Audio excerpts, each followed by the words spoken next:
Do do dum da dum boom. Do do do. Are we live? Yeah, we're live. Hey there, friendlies. Welcome to the 30th of July episode of the Beer Blades and Bushcraft live stream, where I talk about beer and blades and bushcraft. And every now and again, something else. I got with me a great big old beer right here. I got with me some tea for laters. I got an empty beer glass. Crap, and I'm breaking my slippers. That's okay. It's okay. Because one day I'll be remonetized and then I can afford new slippers. You know what else I have? I have now everything I need to make Camille's birthday knife sheath. Except I got a stitching pony from Amazon and it was missing a part. So I sent that back. It was missing like a nut that goes on the bolt to stick the clamp part onto the base.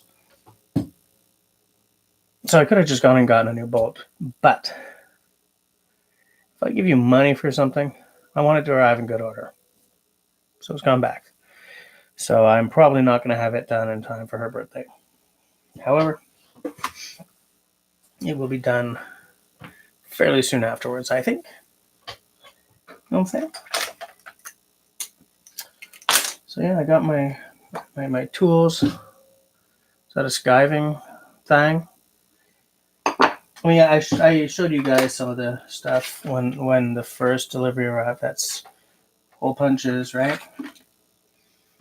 Spanish Inquisition weapon. All that stuff. I got like, it's an edge groover, right? I went to the dollar store and bought like one of those organizer boxes, the plastic things. But it's not actually long enough for some of my tools, so that was a poor purchase, shall we say. But I got gum tragacanth, leather die, and that's like an oven offs kind of thing. I got pretty much everything except that stitching pony or stitching vise. Whatever. Hey, Tommy Brown, how's it going? You know, it's funny because when I was young, like in the 80s, there was nothing like the Transformers to me, man.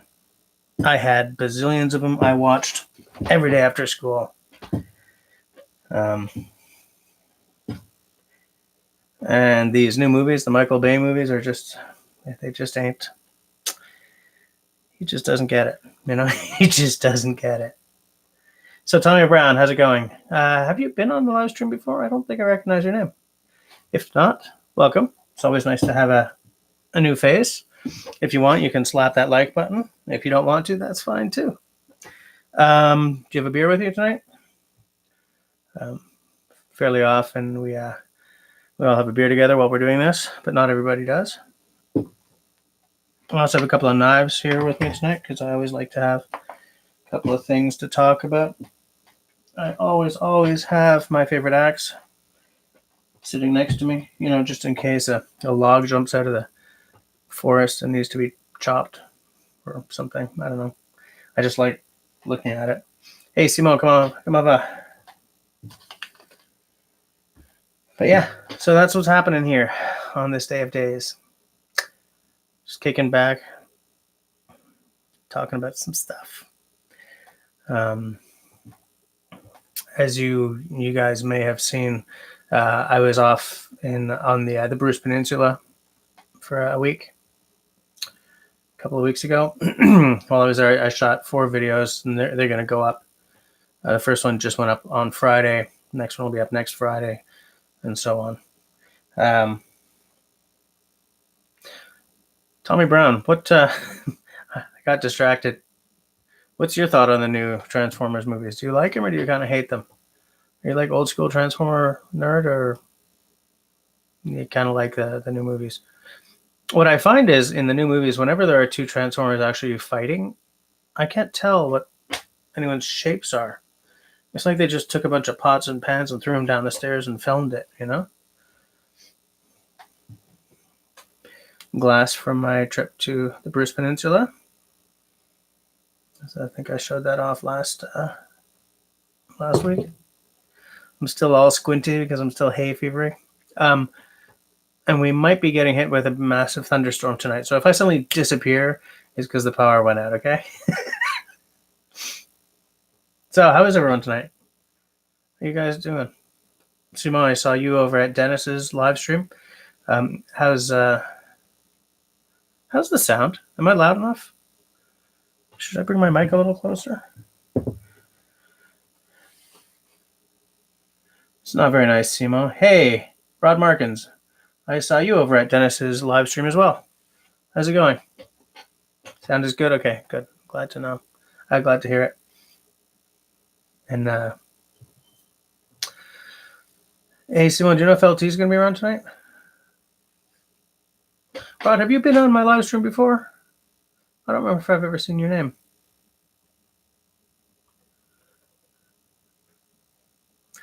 Oh. Simo. We're not going to get an axe in the skull tonight. You know, I'm thinking of doing an episode on, Ötzi, the Iceman. I'm thinking of doing an episode on him because everything I read about him makes me think, the way we look at bushcraft is so Ramirez, eh? And he doesn't look at it that way. He has a lot of respect for, traditional cultures and indigenous cultures and primitive ways and everything. And because he once said that in one episode that I don't remember which episode it was, but he just laid it out real simple. The ability to survive and thrive with natural materials around you and a few natural skills and maybe a couple of tools is the essence of bushcraft. And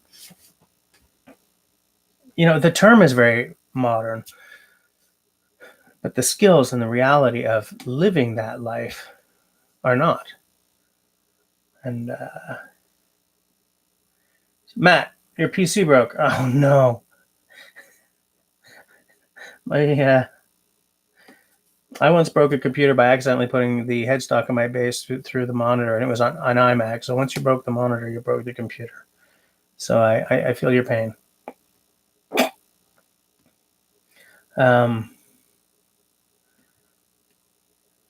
Yeah, Rod, you just found me on Canoehead. So yeah, I like that guy, man. Dennis is good people. He's real good people. I like his videos. I like his energy.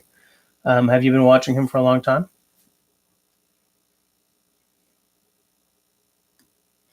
Where was I? Yeah, so I want to do an episode on Etsy. I mean, not trying to reconstruct his life or anything, but just like I'm fascinated by him. I'm fascinated by the things that they found on him, Oh, a few months? All right. Do you live near him, Rod? Are you into the bushcrafts, or do you live up near the glorious lands of northern Ontario? Hey, Serge, haven't seen you in a while. Like in 2 days. Thank you. You like it? Yeah, everyone say hi to Rod Markins and to Tommy Brown. And it's funny because you guys can all click on each other's names and see each other, but I can't. Like I'm clicking on Tommy Brown, and the choices I'm getting are report him, remove him, no, put him in timeout, what, hide the user and add moderator. I'm like, no, I just want to click on his channel. I just want to see what he's about. YouTube, please, for God's sakes, give me the tools I need.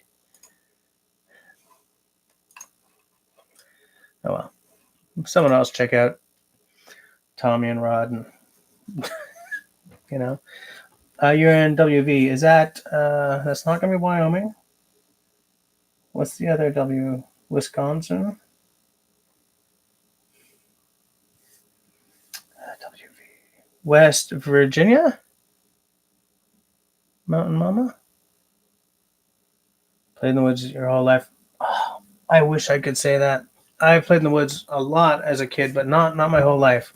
I lived a very schizophrenic upbringing. After a parental divorce, I lived half my time in Vancouver and half my time in Montreal. And in Vancouver, especially like before 19. I was gonna say everything kind of changed for Expo 86, but not in the surrounding land. The city itself got all gussied up for Expo, but like before, like Hong Kong emptied out of a large chunk of its rich. It was like a small city that sort of went up a little bit the side of like these mountains, and now it kind of goes halfway up the mountains around it. But man, I was living in my dad's place was in North Van, up near like Lynn Canyon, and I would just every day be out in the woods, But I didn't grow up. It's like I was already, getting on like 12 or 14 by that point.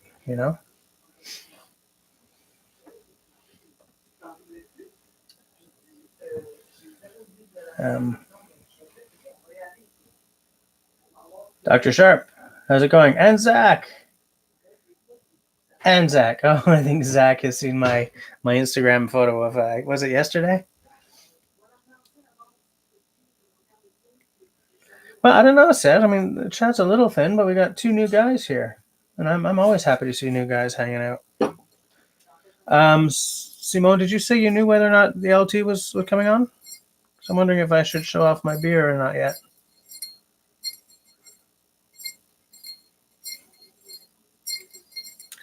Does that sound irritating? Bet you it does. All right, I'm gonna show it off. I've had this one before, so I'm slipping up a bit. But here's what we got by Bose in Ontario. Strong Patrick.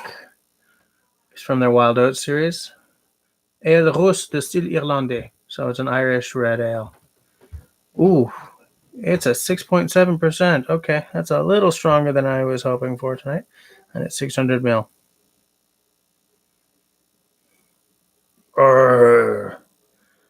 And it's aged in Jameson barrels.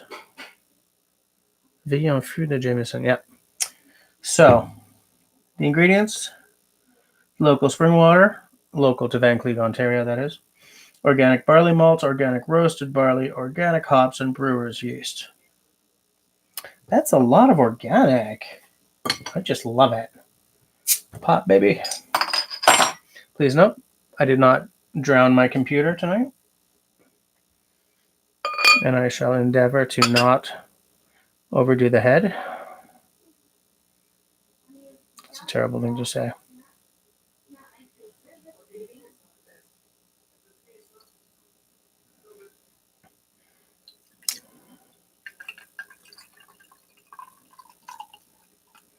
I see that people are chatting, but I'm not looking away from this glass because I don't want to either goof the head or drown my computer for once. Such a nice color, man. So nice. It's an Ontario beer in an Ontario pint glass.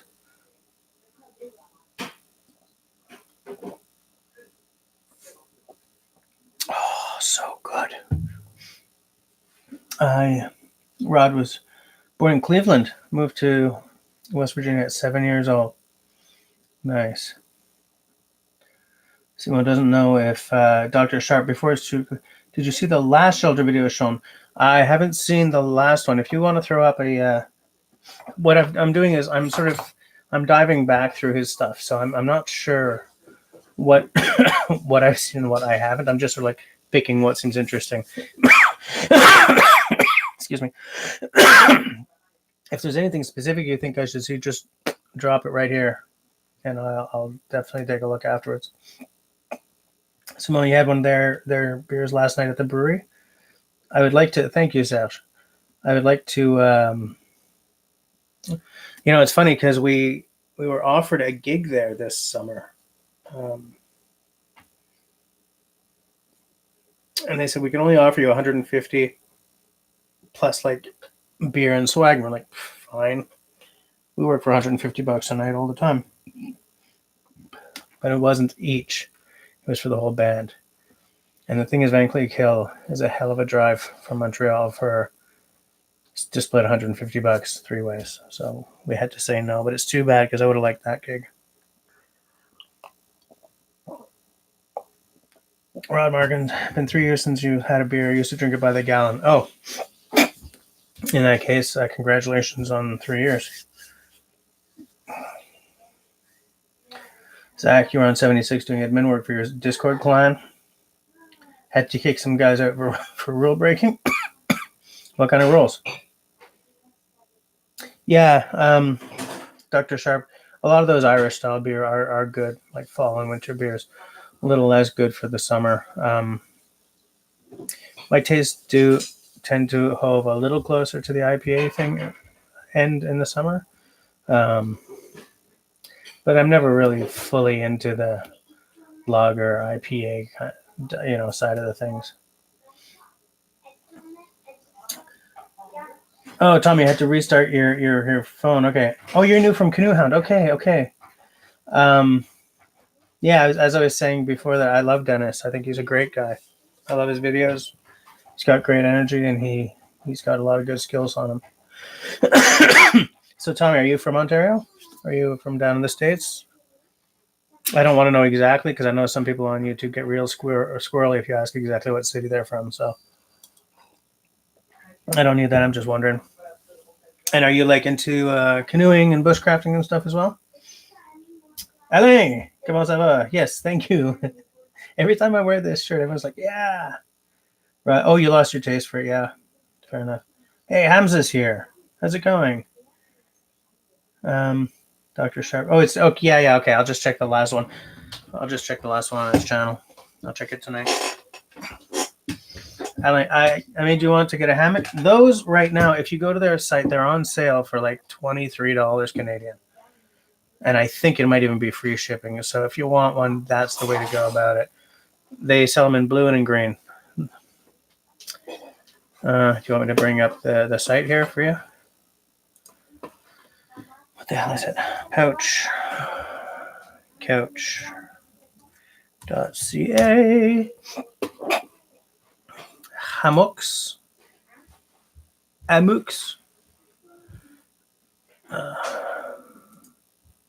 It's taking its time to load.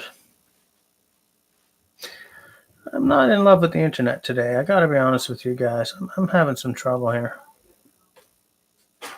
Let's just go back to couchpouch.ca. And then let's click on the hammocks again. Boom, baby. And it's still a dead page. Okay. Hold on. What if I just... Oh, you know what? You can get to them directly from the front page. Here you go. And I'm not being paid for this, even though they sent me a free hammock. Our relationship ended there. They sent me one with the condition that I talk about it on Instagram, and that's done. So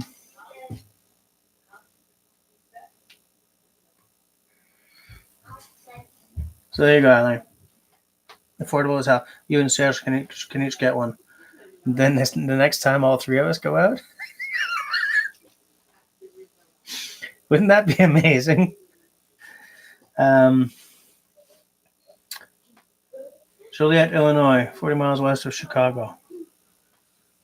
Okay, I'm just imagining a map of the states. And yeah, okay, I can figure where you are.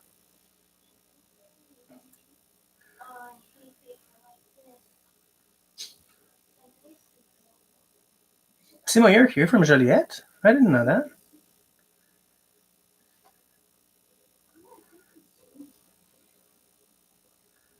Tell me you like camping, hunting, fishing, cop watching, too, and being goofy.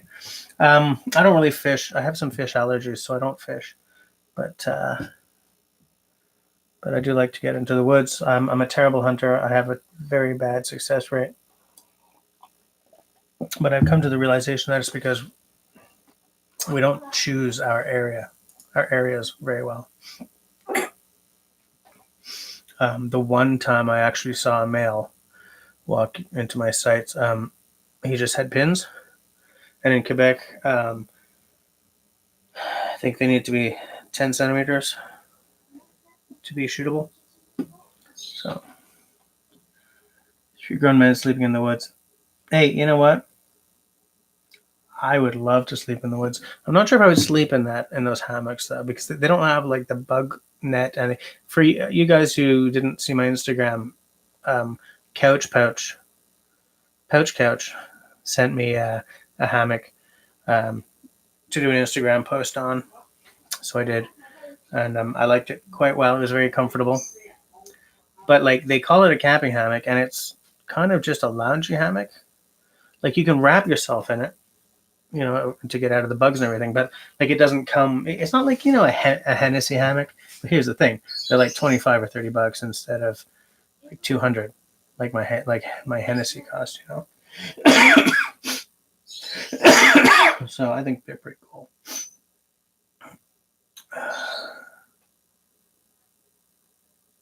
Made 8 jars of baked apple jam this morning. Oh, that sounds good. Bushcraft stone built from branches and plastic wrap. Yeah, I saw the thumbnail for that video, because now that I've been watching him a little bit, he's starting to show up on my my suggested feed. Rod, you and hammocks do not get along. Oh, you got a story to tell us there? Hey, Tyler, you and Nick, are you guys driving again? No allergies to dark brew, I see. No, Tommy, I have fish allergies, and I have a really weird intolerance for olives and wicked hay fever. And cats. I think that's it. Certain fish are the big ones, though. Those are the ones that could just take me out.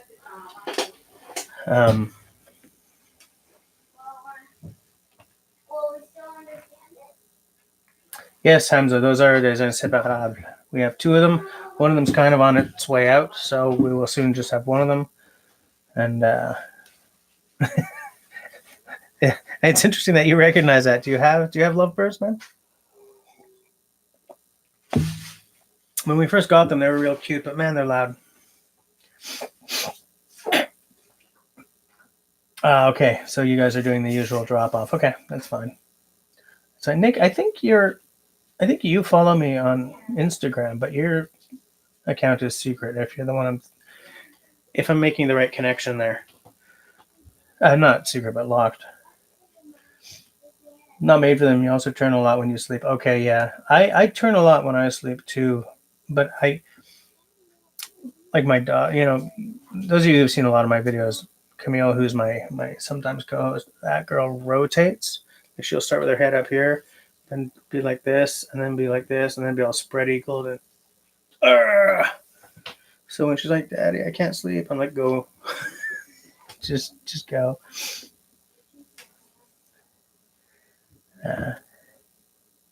You're a professional. Fair enough, Hamza. I haven't seen the footage from our trip yet, but that may. Oh, I hope I got that story on camera.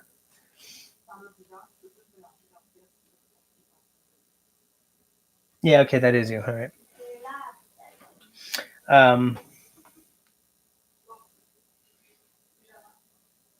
Sure thing, Tommy. See you soon. What was I going to say? What was I going to say? It was going to be brilliant. I know that. It was going to be absolutely brilliant. Guys, come on. I don't remember. Hamza, should we talk about Swiss backpacks? You guys, I got a message from Hamza that he's on the lookout for the medium-sized Swiss rucksack. I think, Hamza, am I right about that? Apparently, these things are Oh, Serge. Okay, let us know while I finish what I'm talking about. Let us know. Apparently, these backpacks, because I looked them up here, and they're quite expensive. I don't quite remember, but they were expensive. But apparently, they're cheapest chips actually in Switzerland. They're sort of the are they salt and pepper, Hamza? Sure thing, Rod.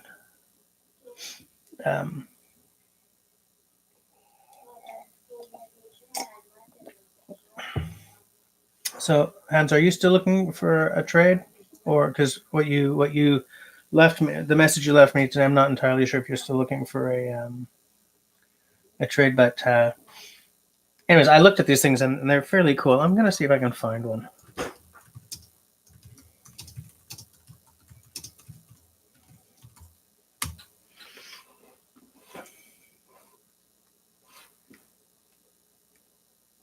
Hey, here's the Swiss link. I think this is the link I found last time we were talking about this. Hey, yeah, they're $182 Canadian. I think this. Oh, this is for the large though. They only have 82 left in stock. 167 for the small one, but where's the medium one?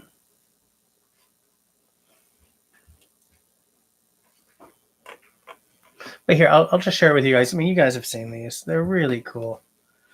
I've always sort of considered them too rich for my blood, but like if I had a direct line to Switzerland, where apparently they're. What do you mean error? Give me a break.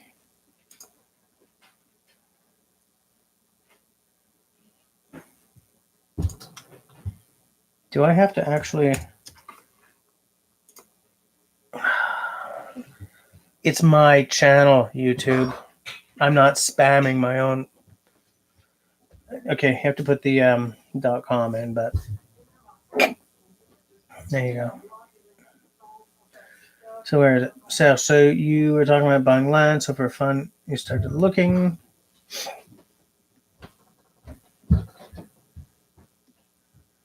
Ally will pitch in $100 for a few square feet. Zach, I looked at Veriselica and I didn't see him there.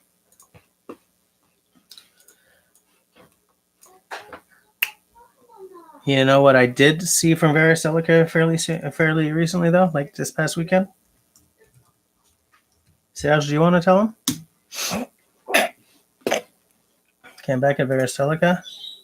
I don't know how to pronounce that name. Is it Veriselica or is it Veriselica? I don't know.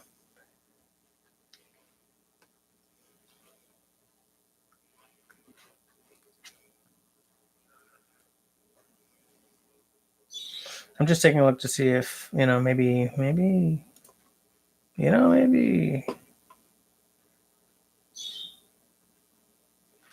Oh, they got that British ruck. They got a Belgian large rucksack. BW combat rucksack. Flecktarn. Oh, so that's Bundeswehr. British patrol backpack. U.S. ammunition box. That's not a backpack. But I remember looking for the Swiss one, like when Hamza and I were talking about this. I didn't see one. They got a lot of Soviet stuff here. But anyway, I'll take another look later. Yeah, LA picked up the Yakari Puko from Verisilica, and his brother Alain made a really sweet sheath for it.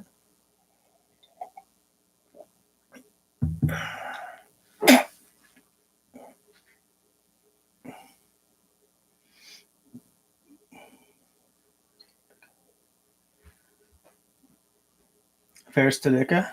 Really? Really? That's how they pronounce it? Verisilica? Verisilica.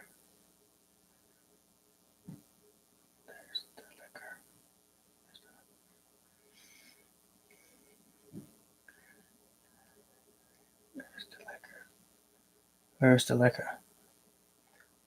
Verisilica.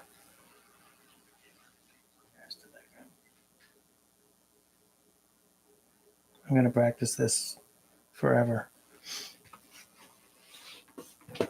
LA, I don't know if I can really edit that in, but I can try if you want.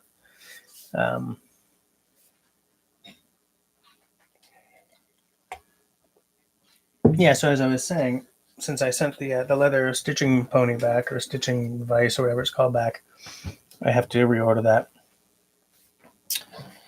It's going to slow me down on my sheath making, but yeah, I know you're kidding, Ellie.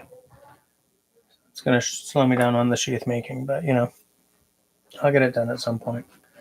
At some point.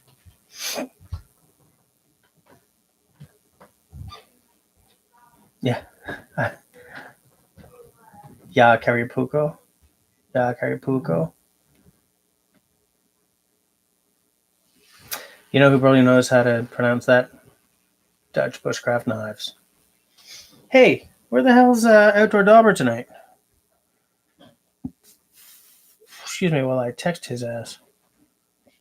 I say, yo, bro, where are you, man? What's up with that? I was gonna say. This phone is so slow.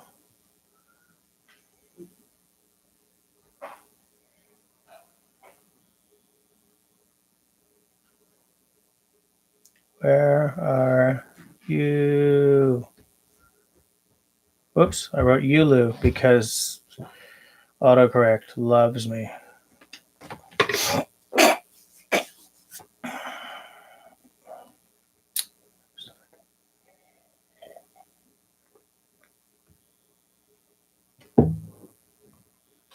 No, but Outdoor Dauber has a Yakari Puko as well that he got from Where's the Liquor?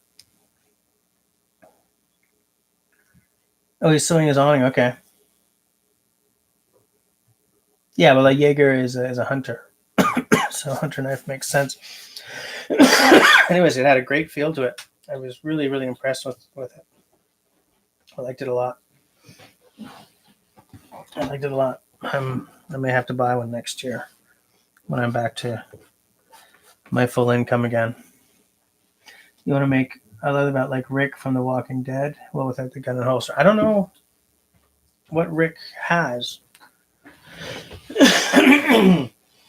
I've only ever seen the first season of that show. I found that that season 1 ended so beautifully that I didn't feel the need to watch the rest of it. But if you're going to be making leather belts, that's going to be interesting, I think. Is it just like a cowboy style gun belt? Like a big leather thing with a big belt buckle on it? Bam, bam.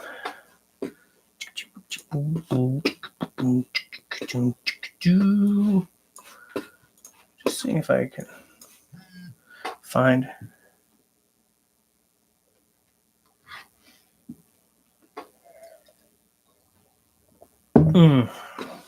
Beer. Bum, bum, bum, bum, bum, bum.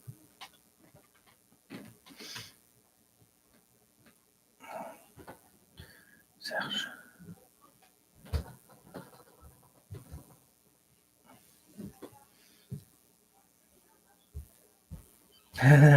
Dr. Sharp.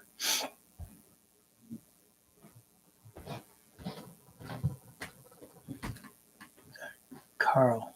What am I missing here? What am I missing? This has to be a reference.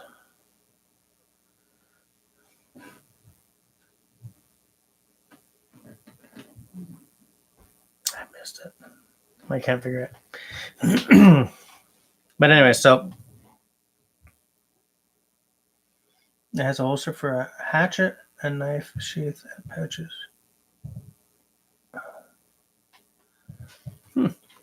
Hold on. Rick, Walking Dead, belt. Rick, Walking Dead, belt. Belt. Walking Dead belts on Amazon? What? Rick Grimes belt, eBay. Let's take a look at this. Oh, I see. It's a police sheriff belt.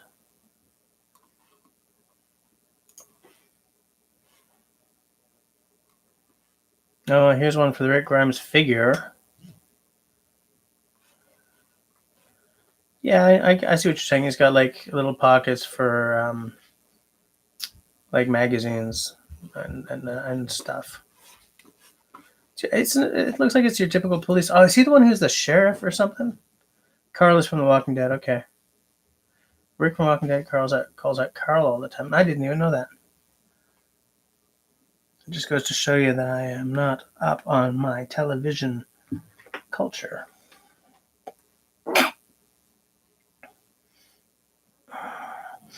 Pulse. Never mind. This past weekend, I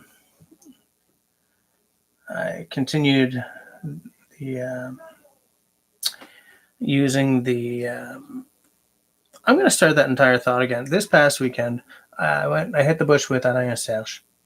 And what I did, as I said in the last live stream, there's a whole lot of snap, crackle, pop, was while I was on the Bruce Peninsula, this stayed in my bag, and I made sure to use that Garberg that I bought back in winter.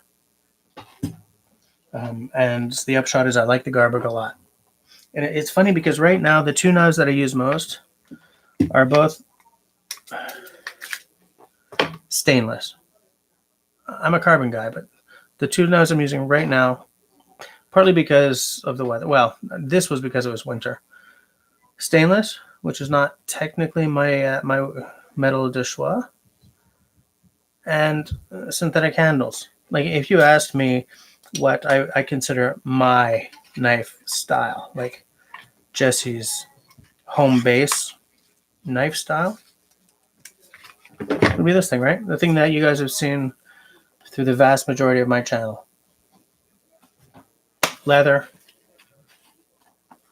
wood, this is desert ironwood, 01 tool steel, carbon. Right? This is what is my style knife. It's a Woodlore clone. It's my favorite knife shape. You know, this knife has been beaten to hell, but it just keeps on working. What's cool about this one is it's got a fairly square handle instead of the usual Coke bottle shape, which I thought I was going to hate, but I actually like a lot because I've become absolutely convinced by Morris Korhansky's position that you want a knife with a fairly square handle so that you can just pick it up and know that it's right in your hand. Whereas with a handle that's too circular, sometimes you're not guaranteed to pick it up and not have it kind of off kilter.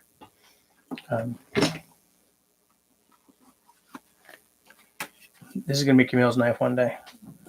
I love that knife, and it was very bloody affordable because it was made in Australia, where the dollar at that point was not favorably positioned against ours.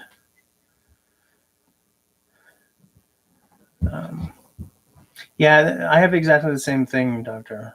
Sharp. I spend my free time on the YouTubes because I try very hard to watch as many people as I can, especially if they're followers of mine. If there's someone who's following me, I'm going to watch their stuff. I think it's only fair. But it doesn't leave a lot of time for TV. And it's funny because last night I got home from work and the girls were all out. They were out for supper. In fact, I was supposed to meet them at the friend's house, and I forgot. And it takes me forever to get home. And it's been stinking hot. And by the time I got home, I felt a little heat strokey. I just felt like garbage. And there's no one here. I was like, sweet, I'm going to kick back and play a video game or watch something on Netflix, something that I just get no time for. But I felt so crappy that I just sort of sat there, watched YouTube, and pounded back the water. Wasted a perfectly good night to myself,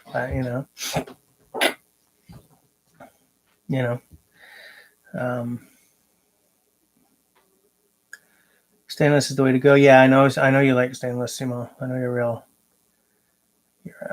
real stainless fan. Swamp Rat, hey, how's it going? Oh, you love stainless. Your carbons are wall hangers. Okay. Do you live in an area that's kind of salt watery or swampy or damp all the time?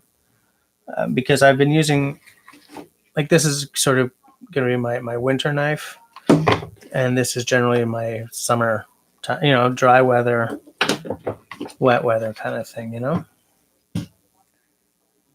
Hey, Outdoor.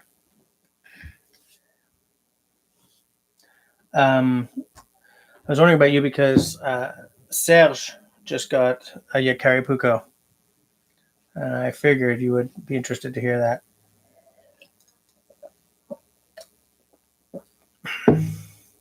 Subtropics near the coast. Okay. Like a kind of Florida, Louisiana kind of area, or like Belize? No, that's not the subtropics. That's the tropics. But yeah. So yeah, I could see that being a stainless steel kind of context. Oh, outdoor. He didn't even have to get it himself. It was a gift from his brother Alain. And Alain made a really nice sheath for it that is essentially the same sheath as you can buy for it, but didn't have to spend the money. Because that's the thing, right? The Yakari Puko is very, very affordable, but it doesn't come with a sheath. So the knife is whatever, $38, and then the sheath is another 40. You know? Hold on, I'm getting photos here. I can show these? I haven't even seen them yet, but I'm pretty sure I can show these. Oh, my daughter sent me a picture. I'm not showing that.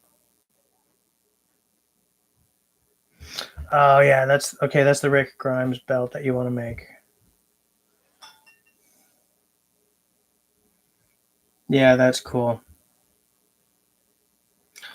That's real cool.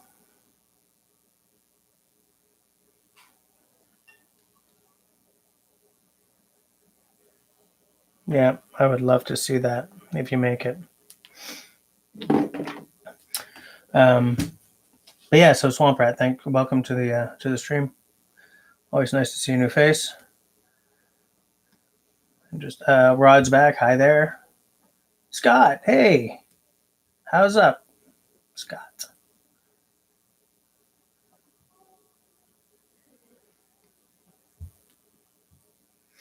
Tell you. Yeah. So, anyways, I'm still a carbon steel guy, but in certain contexts, I'm pretty good with stainless now. You know, the thing is with super steels now, on either side, they're getting so like hard and so super, but they're also getting really expensive. You know, my tastes are real basic. I like 01. You know, on the stainless side, I like is it COS, COS, whatever. What is this one? Is this one COS? This is a laminated. No, this one's VG10. It's a laminated VG10. Do I wish I had the COS? Yes, but VG10 is still, it's fine. This is a good knife, and the edge lasts a long time. Like I don't need, whatever all of the latest, vanadium impregnated steels are called. What the hell are they called? Like I'm just trying to come up with one of the uber new super steels, and I've just completely blanked on them all. Oh wow. Well, yeah, of course Sesh was happy. I would be too. That's a cool knife, and you did a good job on that sheath.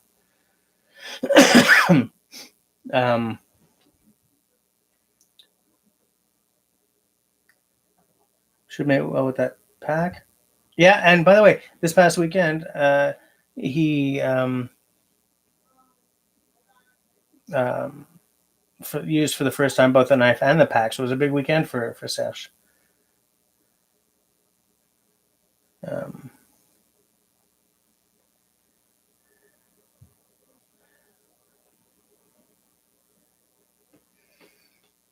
Outdoor got it second hand. Okay. Yeah, but I'll be interested to see that job as it happens. So leather wrapped plastic liner. Good to know. So if I ever get one, I'll make a sheath as well.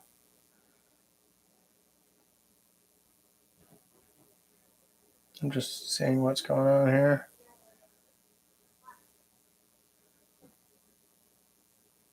Yes, an adamantium knife. How hard would that be to sharpen? It would probably, like, the edge would last forever, but could you imagine trying to sharpen that? Slice the diamond stone in half again.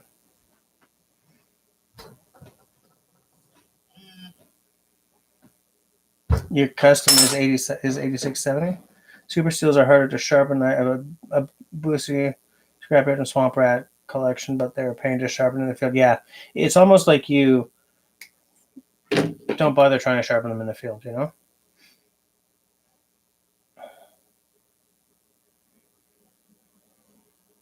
Yeah, Zach, you know a lot more about stainless than I do. What the hell's the steel in the survival lily knife again? Is it like OS 5? What the hell is it? It's an OS 8, I think. Am I right? OS 8, yeah. I don't really. How do I put this? I don't love that knife. It doesn't look. Oh, now she's offering it in 3 steels. Interesting. I've been saying recently that I don't watch her anymore ever since she started getting into the bikini shots. But so what's she offering it in now? Still OS 8, I imagine, which I don't feel is a very. It's not a very high end steel in my opinion. Like that knife seems to be. It's an affordable bush knife, but there's nothing about it that really excites me, and I don't like the sheath. I feel that the Dutch Bushcraft knives guys were pretty bang on about that knife, but I haven't actually held it, right?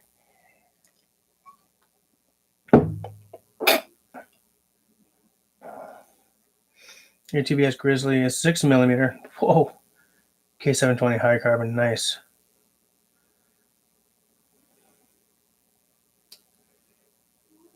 You might be right about that, Outdoor. What do you guys think about what Outdoor just said?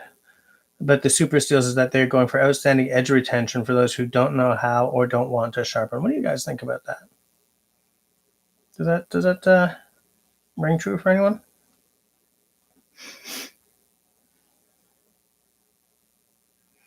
I'll say it is the Japanese version of 8 CR13 MOV. Yeah, like, her knife looks like if a Falcon even S1 Pro and a Cold Steel SRK had a baby, a soft baby. A D2 equivalent OS 8 and a 1085-ish steel from Japan. Okay. What is the steel in a Yakaribuko, though?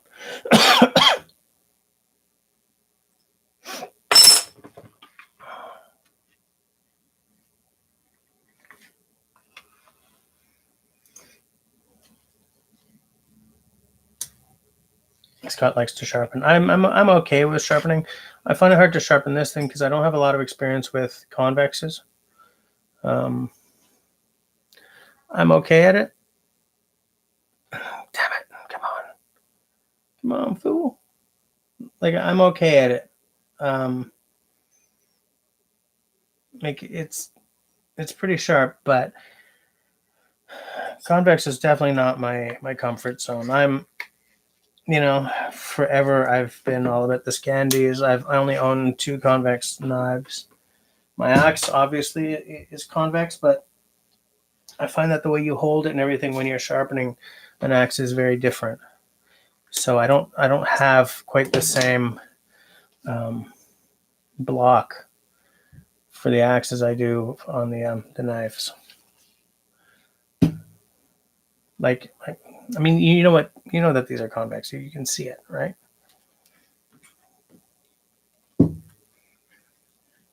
It's,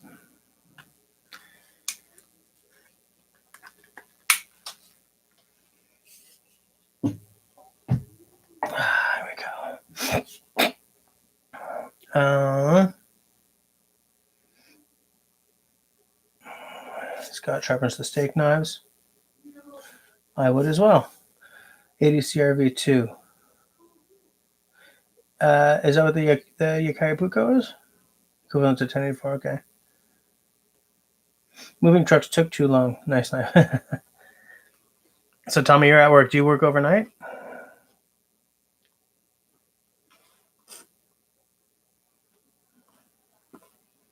Less carbon than 1095 for more toughness and a little more vanadium for grain refinement. Okay.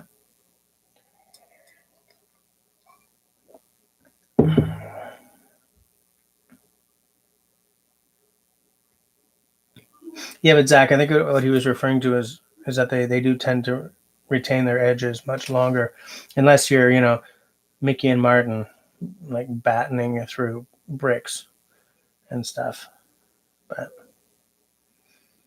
and that's why, like, I'm not really sure if the super steels really interest me, because I don't see sharpening as a battle of wills between you and the steel. Hey, Nick Adams, how's it going? Welcome to the live stream. Nice to see you. Are you Jonathan Milley? Hey, how's it going? Any of you guys bring a beer to the party? Mine's I still got half of one. Nick and Jonathan, we were just talking about knife steels. That's not like all we're talking about tonight. It's just that's what we've just been discussing right now. Nick and okay, Yingling again. Okay. We were just talking about. I don't know. Were we at? What's your favorite steel yet? I was just saying that, like, I say like way too often. I had said that the two knives I use the most right now are stainless with synthetic scales. Like, this is a VG10. It's a laminated VG10 with a rubberized handle. But the knives that really move, that I really like, aside from the F1, are like this, right? All leather, wood, and good old carbon. And I had sort of seen when I bought the Garberg, that was going to be my winter knife, for the cold weather, and then like early spring when it's all slushy out, and then for late fall when it starts to get snowy. And then I got this F1, and the Garberg almost never came out of the pack again. But I've recently brought the Garberg back out. And then for, summertime and drier times, this was the knife. But this summer, because I've got these two great stainless, this and the Garberg, I've been sort of shuttling back and forth between them. One thing that I find easier about the Garberg is that it's not a convex like this one is. And I still have not mastered the sharpening of the convex. I'm working on it because this is one of my dream knives, and I'm very, very happy to have it. I would rather have it in Koss steel, but I'm not willing to spend the upcharge while I've still got a perfectly usable VG10 knife, Sorry if I sound a little raspy tonight, guys. I'm in, and if I'm blinking like a fool, but I'm in the middle of a hay fever experience here, so.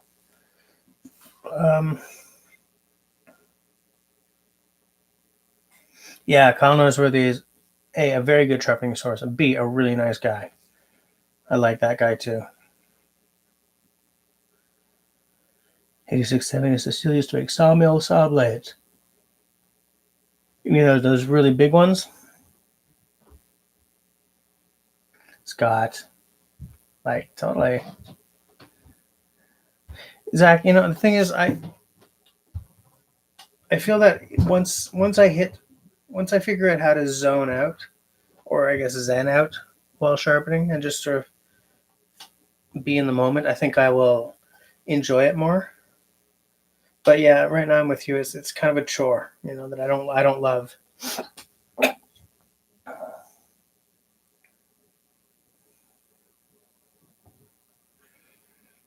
I messed around with Celsius this weekend. I didn't test it, right? Like, I didn't carve or use it because I figured he'd just gotten it. Let him do all the chopping and stuff. But excuse me, a very different feel. Kind of a similar blade shape in a certain way, but very different feel. Maybe after he's used it up a little bit, I'll get a chance to get in there and try it out.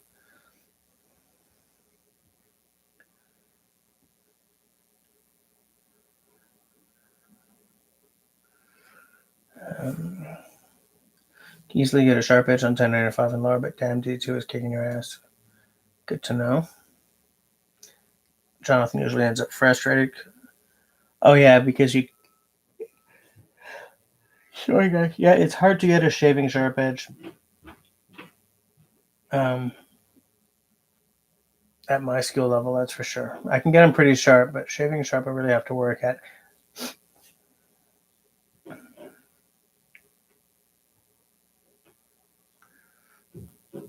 Outdoor uses diamond plates for his D2 plate. Yeah, diamond plates can help you. Sure, next time I go out sales, sure thing.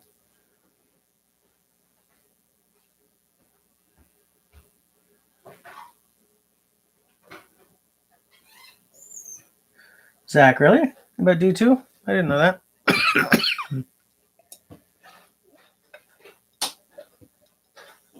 Simo, do you remember what what steel your Groman is?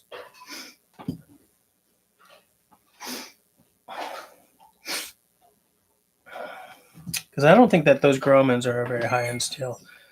They're stainless, but I don't think they're not super steel or anything. I mean, those Gromans are they're an old school knife at this point. Yes, I tried that BK9. That was my first time trying a dedicated chopper. That knife was a beast. I'm gonna look up that Groman and see what that steel is.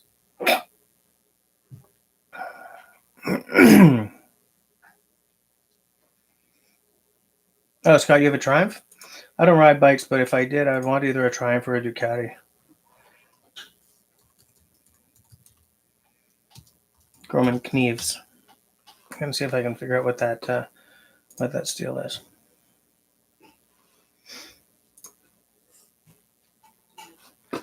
Triumph Tiger. World famous knives for 60 odd years. Block sale, 20% off. Blocks, kitchen sets with blocks, and steak sets with blocks. Excuse me. Blech. Our number one used to be $98. Now it's gone up to 110.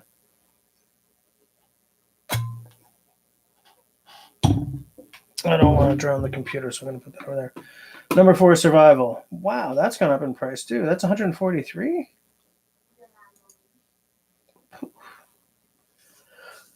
Blade material. Select a model first. Okay. Stainless. Well, you can have it in stainless or carbon. Interesting. I would take it in carbon. But it doesn't tell us what stainless it's going to be, does it? No, it doesn't say what stainless it is.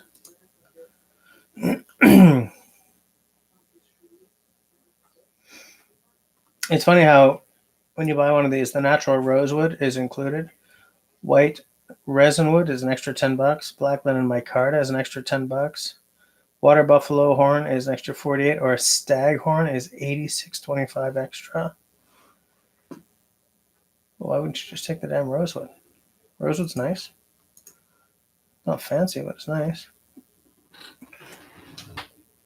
80% of all Harley Davidsons ever made are still on the road. Really? I would have thought it was less than that because of biking accidents. 75% of all Land Rovers are still driving, though, which is also interesting. The very first, before you found it, was yours. You thought the Yakari Puko's handle was fat or wide, but after using it, it's very comfortable in the hand and excellent edge. That handle is much, much nicer than I thought it was going to be. It's got a little give to it. It feels the hand nice. I mean, my hands aren't very big, but that was a very comfortable knife. Groman uses C70 carbon or 4110 German stainless in their belt knives, and OS6 in their traditional pen knives. You like the Scandi grind? The first way you spelled it is the proper way to say it. Short for Scandinavian.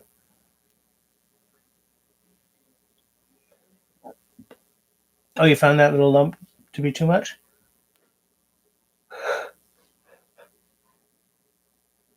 Tommy, what do you do? Are you like a truck dispatcher or something? 75 sports during your basement in pieces. Tyler, hey, how's it going? Nice to see you again. I found because when I'm watching Dennis's live streams, Tyler, I'm watching on my phone, and I can't get it to flag your name when I'm typing to you. So I don't know if you actually saw that I was answering you when you were asking me stuff.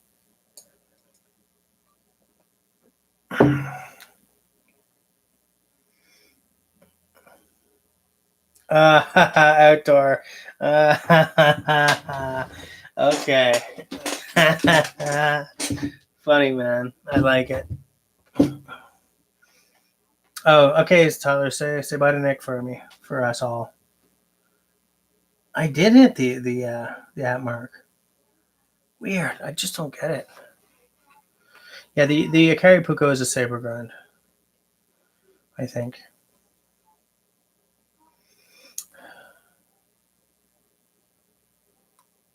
Wait, is it? Is it really? I'm gonna look it up.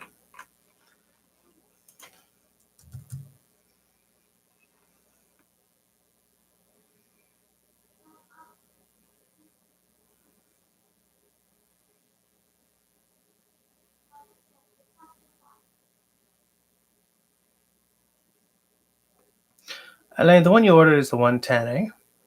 The one you bought for Serge? Yeah, it's the 110. Man, I love it. Here's the write up on it. No fancy bullshit. The Yakari Puko is simply a proper no nonsense utility knife. You know, when you start with no fancy bullshit, you know these guys, they ain't got no funks left to give, eh?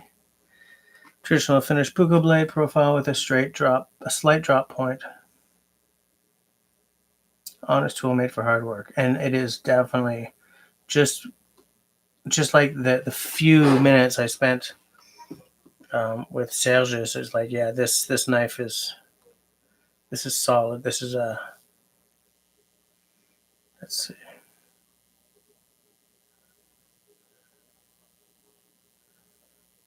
Yeah, they just say it's a Puko style blade.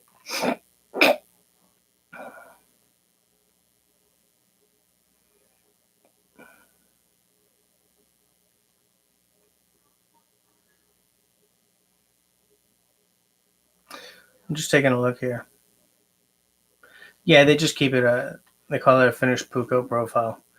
So I mean,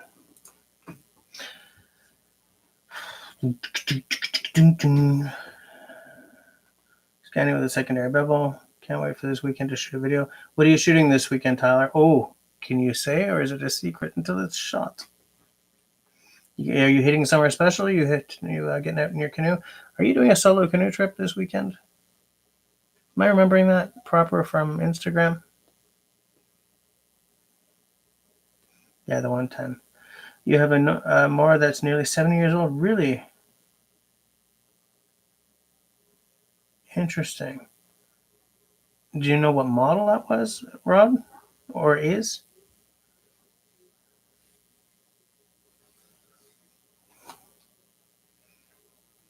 Yeah, I would love to get out, Tyler. I envy you that, and the fact that you actually own a canoe, which I will. All right, see you later, Anna. Everyone say bye down there.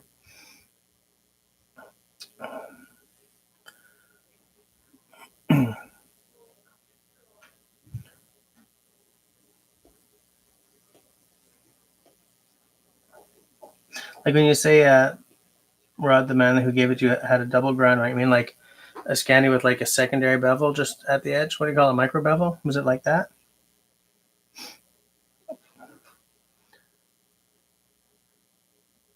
Cutie by retired coal miner. Nice. So it probably got a lot of use.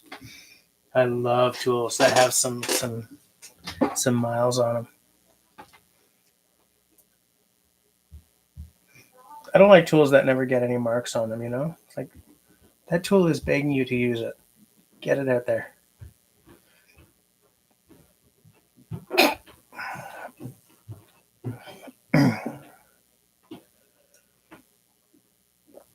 Oh, it's hot here, guys. We had like a 12-second rainstorm today and it did not break the humidity.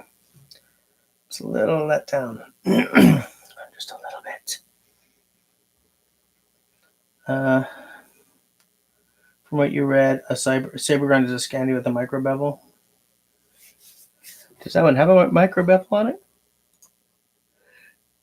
Excuse me. Excuse me. Sorry, guys. Yeah, I want this number one. This Grumman number one. There's something real cool about this. The old style sheath, the old style knife. I love it. Select a model first. 60th anniversary knife. I don't want a 60th anniversary knife. Especially not for 200, and I'm not spending $200 on a bloody Grumman. Not gonna happen.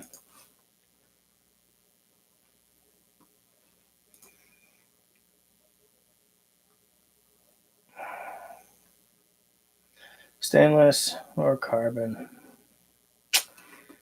That is the question. Stainless or carbon? You just sharpened it wrong. Okay. Okay. I have somewhere. I have the bayonet. Excuse me, guys. Somewhere I have the bayonet of a Ross rifle.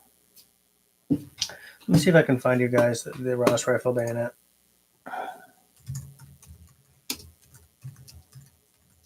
How many of you guys know what a Ross is, by the way? The Ross rifle has a not completely deserved bad rap. They made that was like a Canadian-made rifle that fired .303 British in the First World War, and it was technically a better rifle than the Lee Enfield, but the tolerances were so tight that it jammed really easily in the mud and crap of the trenches. And so what you ended up with was that even though this rifle was much more accurate than the Lee Enfield, Canadian soldiers were just tossing it aside, like way back even at the beginning of the war, like 1914, tossing this thing aside every time they passed a dead British soldier and picking up his rifle. But snipers loved them because they were so much more accurate. Another thing is, it was, you pulled the bolt straight back. It wasn't you didn't cant the bolt and then do this. It was just a straight pull. So and in the early versions of the rifle, though not the later ones, it was very easy to put that bolt back together wrong while cleaning it, so that when you fired it, you could get the thing firing back right into your eye. So whereas snipers who spent a lot of time caring for the rifles and stuff loved this thing, the the day-to-day soldiers just dropped them and picked up Lee Enfields whenever they could.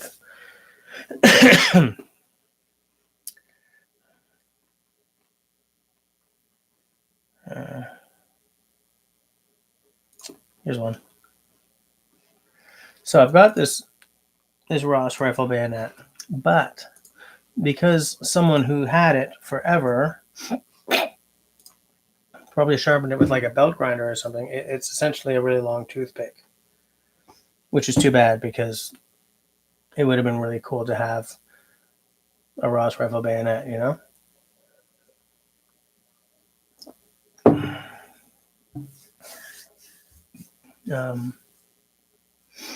Where are we?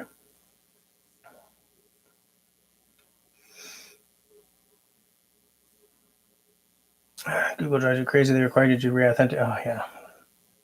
Good old Google.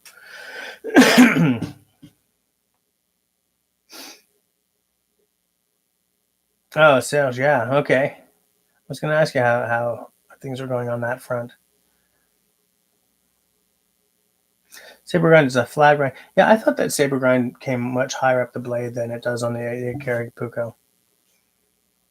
Ross rifles are junk. No, they're not. I mean, they were junk for exactly the reason I said. Maybe Google knows more about you than you thought. Google knows us all better than we know ourselves.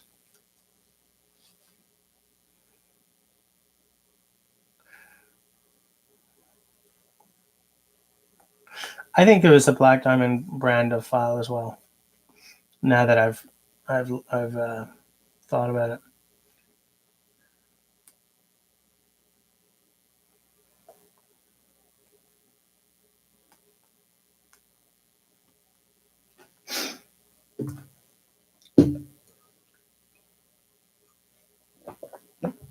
But that again is where like it was fine as a sniper rifle, but terrible as a main combat rifle or a main battle rifle, right? Because if you're storming trenches or defending trenches, you're firing, right? You know, the Mad Minute, Lee Enfield Mad Minute, right? So your rifle is heating up much, much faster than if you're a sniper who fires once and then hopes to hell no one saw that, you know?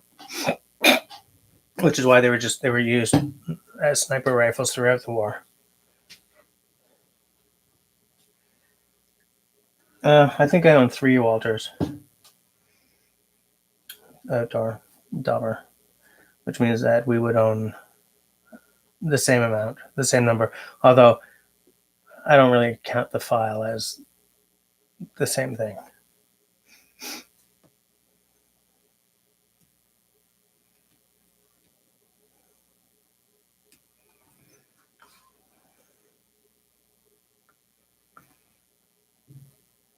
Well, Nicholson did have a Canadian operation, right? I mean, I have an old Nicholson file that was a made in Canada one. It was destroyed, so I've cut it into a knife shape. And if I can ever get any time and like a forge, I'll finish making a file knife out of it. Not even a forge, I'll just grind it and then send it to someone else to heat treat for me or something.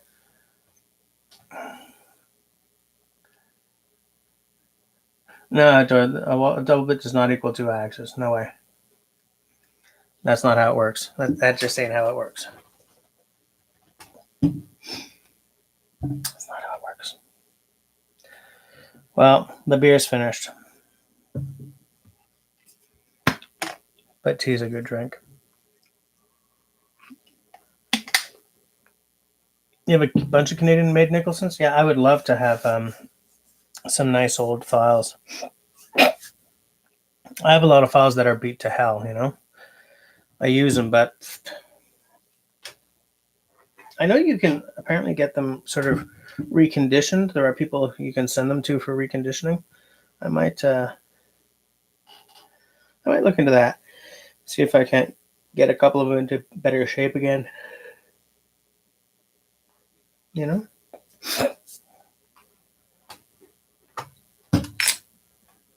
But yeah, so I was going to say something fabulously witty, but I can't bloody remember what it was.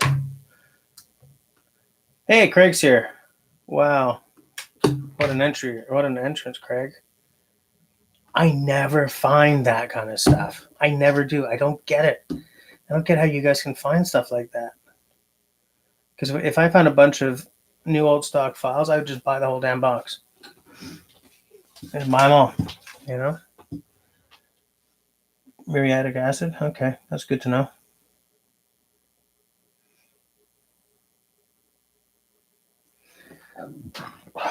Like most people say, hey guys, how's it going? Axe Junkies walks in and drops a bomb.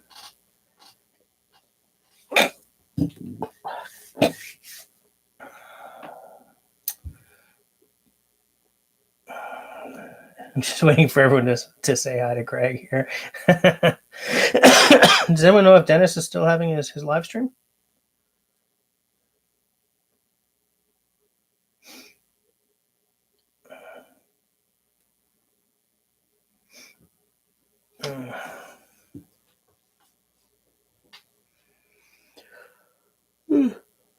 Well, oh, sorry guys. For the rest of the year, here's one thing that I'm with Serge. The stuff I find at flea markets is fleas.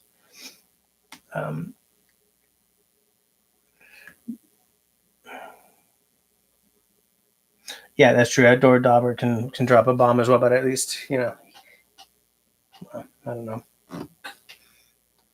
But yeah, Craig, did you buy them all? You'd be silly not to. I keep looking for stuff like that, and I'm just not finding it, you know? Especially because the new old stock thing, man, that's cool. You know, you almost don't want to use it.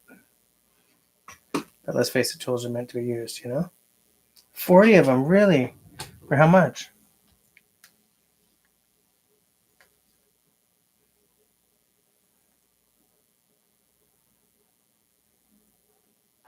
$40 for 40? I would have done it. For new old stock, yeah, I would have done that. I absolutely would have. Hell, I would have thrown 20 down for 20 of them. Hey, passion for hunting and fishing. You were at Raid from Canoe Hound Adventures. Okay, good to know. Hey, Dennis, I was just talking about you. Canoe Hound. Dennis, we've spoken about Jefferson. How's it going? Hey there, Simply Shannon. For you, those of you who have not been around before, welcome. If you are so inclined, you can feel free to tap the like button or the subscribe. I'm like 4 away from 3,000 subs right now, and I'm trying to get my ass to 3,000 so I can do a giveaway. The giveaway stuff has been sitting in my back room for like 6 months now. Actually, some of it for longer. But YouTube just won't let me grow. And I know it's stupid to be complaining about not being able to grow when you're like 3 away from 3,000. But I've been doing this for like 5-ish years now, or 6-ish years. 3 years of that not seriously enough to deserve, a growing sub base. Absolutely, I buy that. But I threw down some money on a new camera and a music licensing subscription and everything 3 days before YouTube demonetized me for not having 4,000.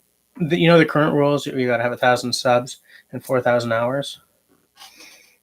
So I spent a lot of money 3 days before YouTube announced the new rules, and I got demonetized for not having 4,000 hours. I've done videos about this. I'm still really salty about it, especially because, as I said last week, I had a really, really good month at one point. So I was like 96% of the way to 4,000 hours. And then that month dropped off my 365 days. So now I'm back down around like 83% of the way there. It's like, oh God,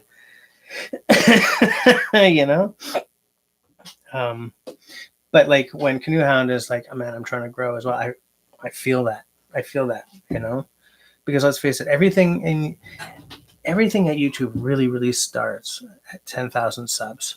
Like at 1,000, there are some things that start for you, like, then I think that's where you get to live streaming off a phone and stuff, and that gives you some freedom. But everything really picks up in a small way, but at like 10,000. And it's hard to get there, man. The way it didn't used to be that hard to get there, but man, it is hard to get there. So where are we?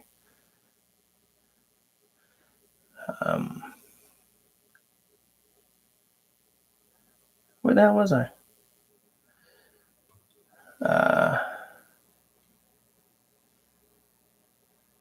Everyone's just saying hi. Where were we? Yeah, actually, I'm not that close to 3,000. I'm that close to 2,300, right? I don't bloody remember. I mean, I just drank 600 mils of beer, so, Oh, well, I'll check it out later when I'm... Oh, well, I'm above 2,300 all of a sudden. I hope that's you guys I have to thank. So, yeah, it's good to see all you guys. Because you guys have suddenly arrived en masse, what we were talking about was, we've just been sort of talking about, like, carbon steel, stainless steel, what people like, what people don't. I was saying that I bought a whole bunch of leather making stuff. so that I can make the sheath. For those of you who haven't been watching me for a long time, won't know this. Those of you who have, I'm sorry for the repetition, but I made this for my daughter. I bought the blade blank. I put the stacked birch handle and the bolsters on and everything peened. Peening takes ages, and I didn't even do that good a job. Are we going to get in focus? I don't really want to do the hand thing on the point of this, but I didn't do that good a job on the peening or anything. But you know, it's my first knife handling job. So I bought a whole bunch of leather making tools to do my first sheath job, and some dye and some. I wanted glue, but at Tandy they suggested this tape instead. I mean, it's just to hold it down while I do the holes, right? So I don't really care.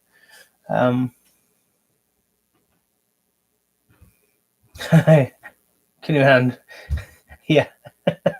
Passion years stuck at 2800 forever. Yeah, it's hard to grow now, man. It's really, really hard to grow. I don't. I don't know if I don't really want to. Yeah. Are any of you in the YouTubers Union? I joined back when it was first launched, just to see, mostly just to sort of stay abreast of what was going on. Tyler, it's actually a 3K giveaway. I've got I got a little Mora knife, and there's a fire piston, and I think a little stove, just a little, and something else. I don't remember because it's been sitting there waiting for me to hit like 3,000 actually, but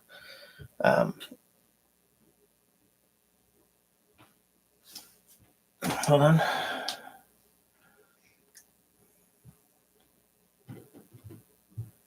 Yeah, see, outdoor. I don't know which is better between the Garberg and the Yakari Puko. But now that Serge has one, next time we're out, I'm gonna try them both. I'm gonna do like the same things with both. I'm gonna pull out my inner DBK, Dutch bushcraft knives, and test them both, and then let you know. I mean, I've finally just got the damn Garberg into action, right? I had also said, Dennis, I'm with you. I was saying earlier that wintertime or early spring knife, summertime, early fall knife, right? I get to take it out of the sheath again. 01 tool steel. I hear one of my daughters running around. VG10 stainless, right? Because if you don't like rust, then you do like stainless. I think if I was near salt water all the time, it would have to be, this guy here. Like when I used to live sort of in North Vancouver, and I was always, down by the waterfront and stuff, that I would have been silly not to go for stainless. But here, it's sort of seasonal in my opinion. But here's the thing, right? Hold on. Let me just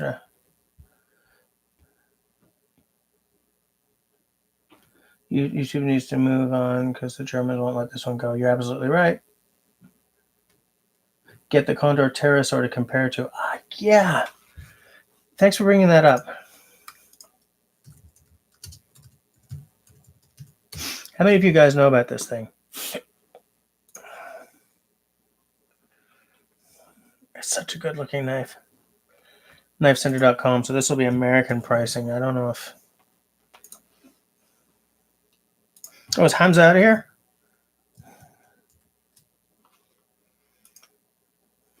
All right, good night, Hamza. It's late for him, so.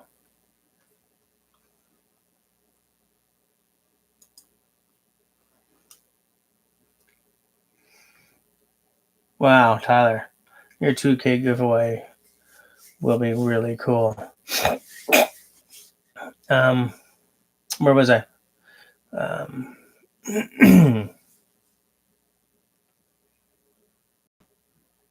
the Condor Pterosaur. That's a cool little knife. I I don't own any Condors yet, but there's something real cool about that Pterosaur. I had always been like, I'm gonna get that. Whatever's their Woodlore clone called, the Condor. Is it the Bushcrafter? I don't know, but they make a Woodlore clone, sort of. But the more I see of Condor, the more I'm thinking about things like this Pterosaur or something instead.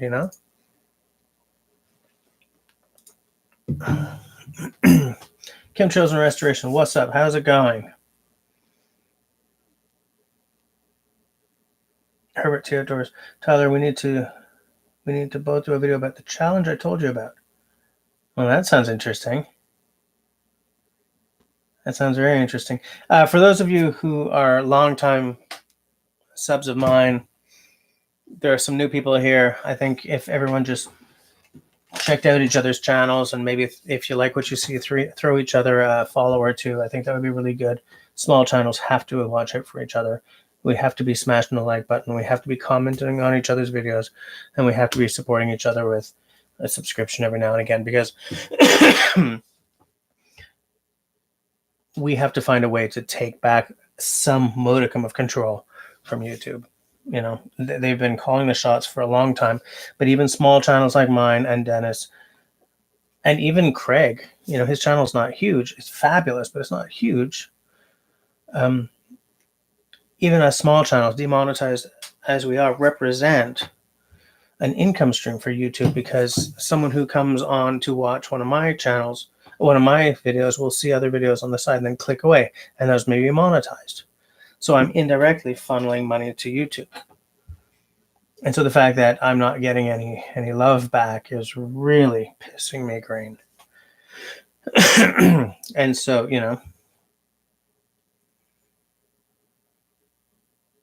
so check each other out. If you like what you see, throw each other a follow, Bushlore and Cave Lore. I don't know anything about the Cave Lore. Yes, Bushlore was the one I was thinking about. Yeah, Outdoors got the Condor and Nessmuk, which is cool. The thing is, I think that, the Condor, the fit and finish are not up there with like a Jacklore or something, but they're so much less expensive. And I think that for what you pay, it's a pretty respectful knife, Kind of like the Jeff White knives.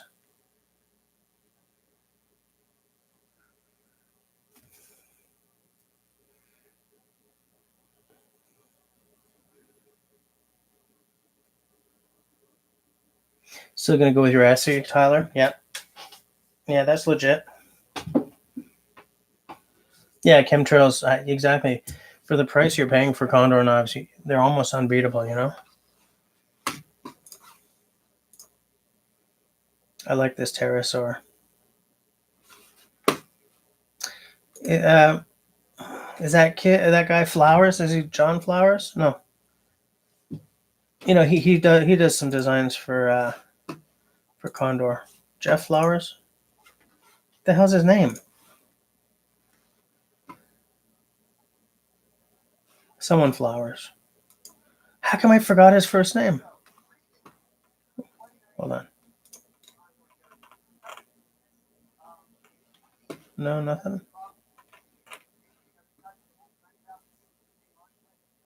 Joe? Sorry, I just popped up in a video in a window somewhere, and okay, I've closed it. Joe, yes, Joe Flowers. Yeah, because I think he's doing some design for them, isn't he? Hold on.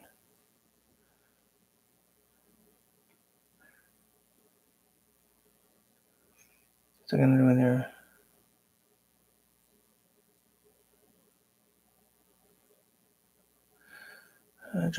Jonathan Miley. He passed. Who passed away yesterday? Wait, who had a paragliding accident? Tyler, that sounds interesting. I want to know more about that.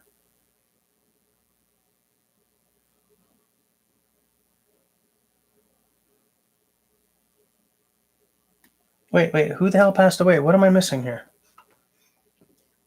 Hold on. Oh, the King of Random. Oh.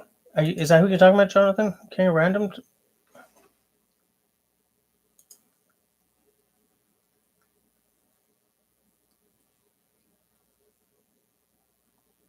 A march on area YouTube.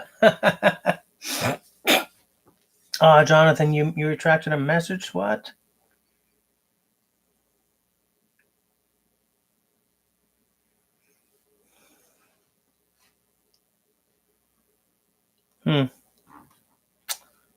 Paragliding accident. Man, what a way to go. That's one of those situations where, like, someone's going to be standing there and saying, but at least he died doing what he loved. I'm like, well,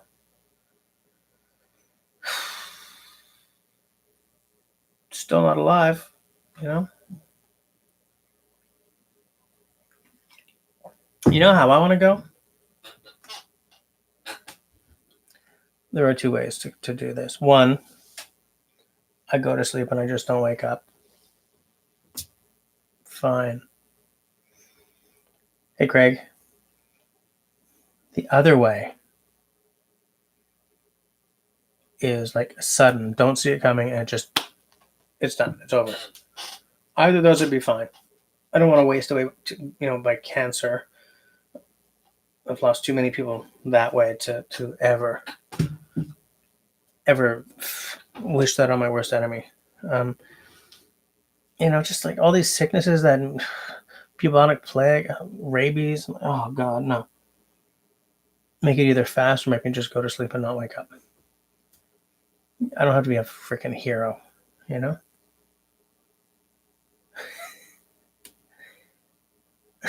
Outdoor is gonna carve that on my headstone when I'm gone.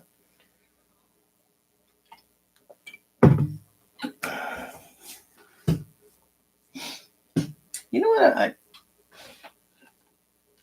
How come you never see one of these in stainless? There's got to be something. There's got to be a reason there.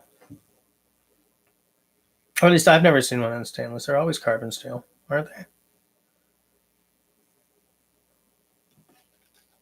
Like, I'm trying to think of a knife that of a. Oh no, maybe those little those Canadian Tire specials. What are they? Colins or something. Like Serge has one. Those real cheap little camp axes. Maybe those are stainless.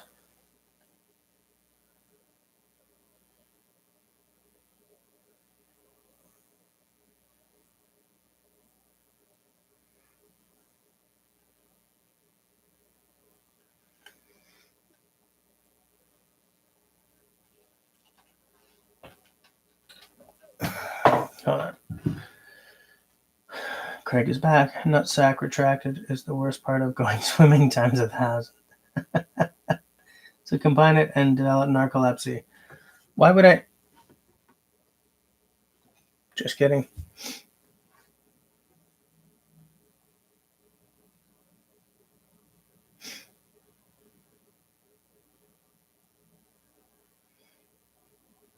Nutsack retracted is the worst. Absolutely true. Stainless does not handle the shock at that weight. Okay.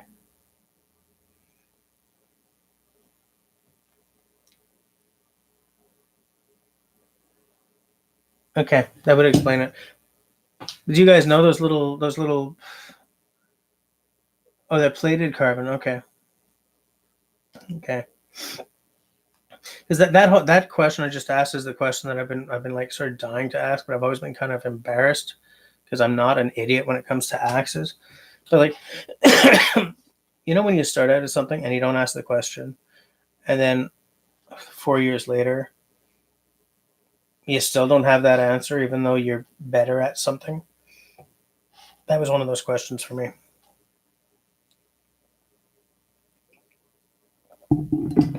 When I started camping, before I was ever into, oh, come on, sinuses. Before the whole bushcraft thing was even noticeable to me, I used those cheapo axes and cheapo knives, and once or twice out in the woods, man, we had like a work knife, like a utility knife. That was our knife. one of those cheap Canadian Tire, or what the hell's the American version of Canadian Tire? Would that be like a Target or something maybe? And like, of course, the equipment never worked well. It just never. The axe was always dull. You bring it home from Canadian Tire. It's got that rough grind on it. You just go to work with it. It was only when I discovered bushcraft and the consumer whoreness that comes with calling yourself that title that I discovered good equipment, exciting equipment, stuff that I like holding in my hand and using. The reason why this baby comes up every live stream is because I can't keep my hands off it. I can't keep my eyes off it. I've had it for like 5 years now, and I still, when I go into the workshop to pull it down and put it in my bag to go out on a trip, I still just get a little twinge of excitement seeing it sitting there on the wall, because the right tool for the right job is a truism. But it's a truism because it's true. But behind that, right, the right tool for the right job. So this is for certain jobs. But behind that, there's the silent rule that get a tool, no matter what it costs, that will still excite you 10 years on. Because this axe in Canadian funds is getting uncomfortably close to $200.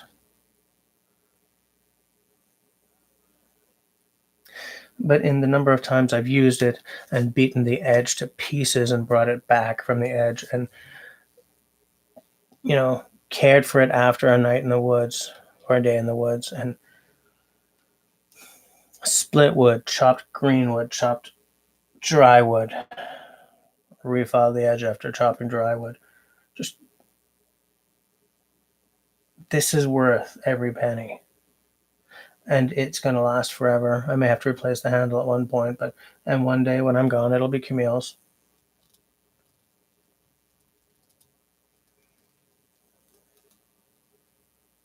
And you can't put a price on that kind of enjoyment.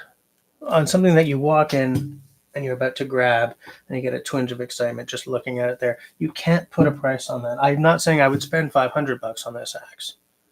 Right at 500, I'm kind of wanting a like a Northman or an Otsune. Otsune. How the hell is that pronounced again? Something made by Janus Neimanis. Like at $500, I want something like that because I would be even more excited. But like on this guy, it's the form of it, the handle, the look of it, the iconic nature of it because of Ray Mears, right?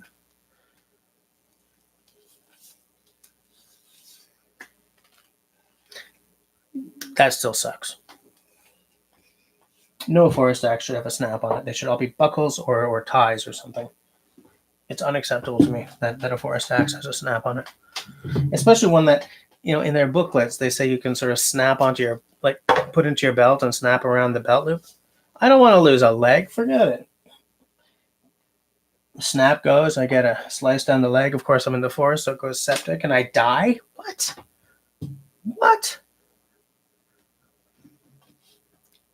That may be bombast, but you know what I'm saying. No, I don't accept a snap on a sheath like that. And some very expensive axes, like Liam Hoffman axes, snaps.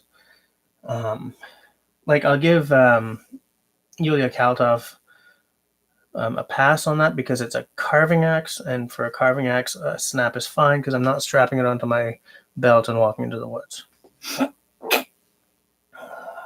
Hold on, let me go back. Hey, Tenenbaum's here. How's it going, man? It's late for you over there. Hold on.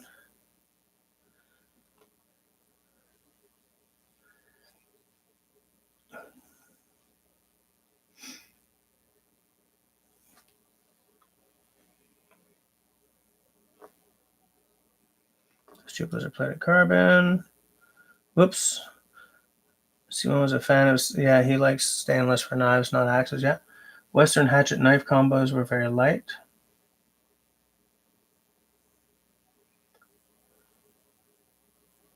Yeah, fake vinyl sheath. Yeah, yeah. You know what you're talking about. There's nothing quite like Canadian Tire. Yeah, that's the thing. You know, Target's not quite like Canadian Tire. It's like Canadian Tire Junior. Although in Sweden we have a store called Biltema, which is the closest thing I've ever seen. Okay, good to know. Nothing wrong with a cheapo knife or axe. Moores would be a fantastic rep for the Colin Canadian Tire axe. It's always about the user. Fair point. And in fact, man, I never gave Moores the respect to which he is entitled. I don't mean that. No, that's a terrible way of putting it. I never paid enough attention to him.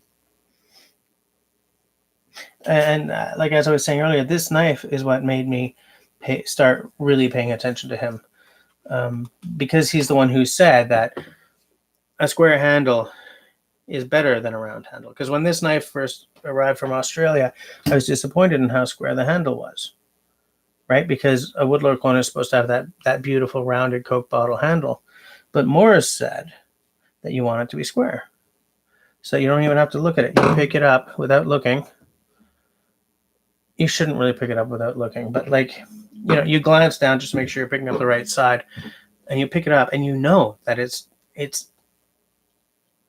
properly positioned. Whereas with a really round handle, you don't just know. You don't.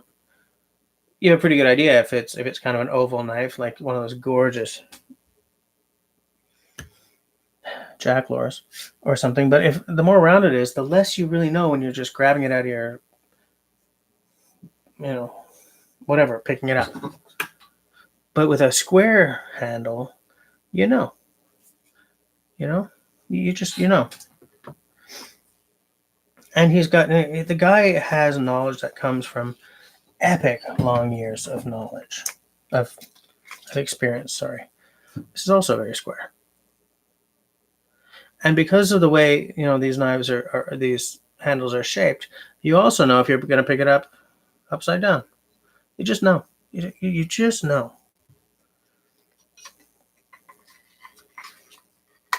And he's the first one I ever heard say that.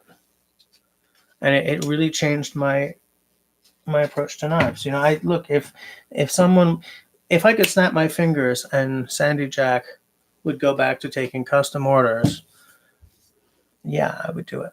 I would scrape my money together and say, this is what I want. But I have an appreciation for those square knife scales now. That's because of Morris. And I have a Morris pot. I listened, I've watched a bunch of those Karamat Ways videos. I mean, I find him a little hard to understand sometimes because he's up there in age. I heard him on the Paul Kirtley podcast when he interviewed him during the Bushcraft Symposium in Alberta. He's got like old school knowledge. He's like a modern day Nessmuk, And when he's going to be gone, that's a lot of knowledge that's going to disappear. I mean, yeah, I'm grateful that he's written books and everything, but you can't replace the guy standing there and saying, that's not how you do it, son. And you can't fill the hole that someone like that leaves when they disappear. And it's going to be the same with Ray Mears when he finally goes one day, because certain people have a body of knowledge that is, or like Lars Felt, when they disappear, it's like a library disappears,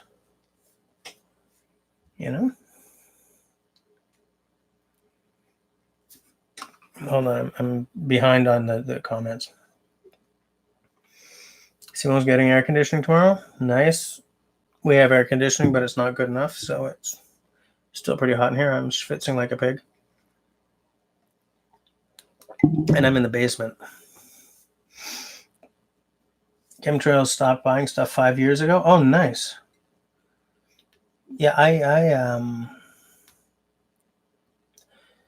man, I fight with that. I buy a lot of stuff. Not this year. I've been sort of stepping back a bit from buying a lot of stuff. I buy now. What I do is I buy stuff specifically to do a video on. You know, like I have 3 buck saws because I'm gonna do a buck saw roundup video. You know, Canadian made buck saws. I can't afford every Canadian made buck saw, but I have 3 very 3 Canadian made buck saws that are indicative of the market. You know. Ace Hardware, yeah, maybe. A long-lived axe could easily have the handle replaced 3 times and the head twice. Now, if you're replacing the... That's like that old story of, you know, this ship has been sailing for 300 years. Every plank on it has been replaced. Has that ship really been sailing for 300 years then?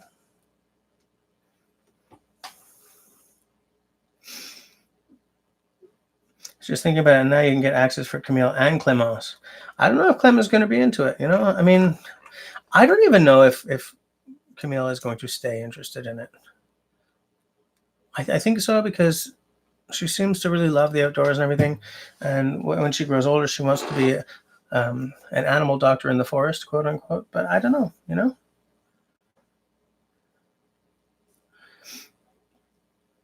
Now, where am I?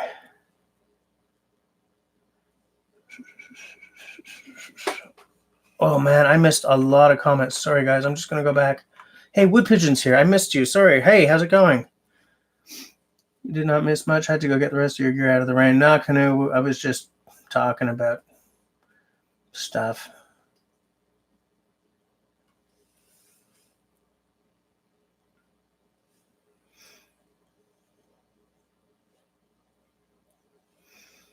Herbert, what tool excites you 10 years from now? Sounds like a going for... Yeah, okay, sorry. You're right, Serge can't have favorites. Wood Pigeon, dark and stormy night. It's not that stormy right now, but it's sort of off and on. Oh, you're dealing with raccoons? Trash pandas, I love it.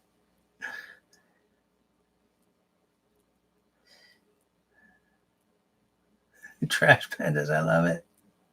I once lost a pitched battle with a raccoon. Never notice how Canadian tires all smell the same no matter where you go. That's true. Wood pigeons in the Ottawa Valley, Tenenbaum. Hold on. Jackalows are overrated for the price. Get a diving sparrow, man. You know, chemtrails. You know how sometimes you can't explain why you really, really want something. It's not about the thing itself. Like, for instance, for me, like the Land Rover Defender 110. I'm never gonna have one. I'm way too concerned about carbon footprint. Even if I could find one that was affordable, especially now that they're discontinued, right? There's all kinds of things wrong with that car. But man, same with like Jeeps, not like the Compass or anything like that, but the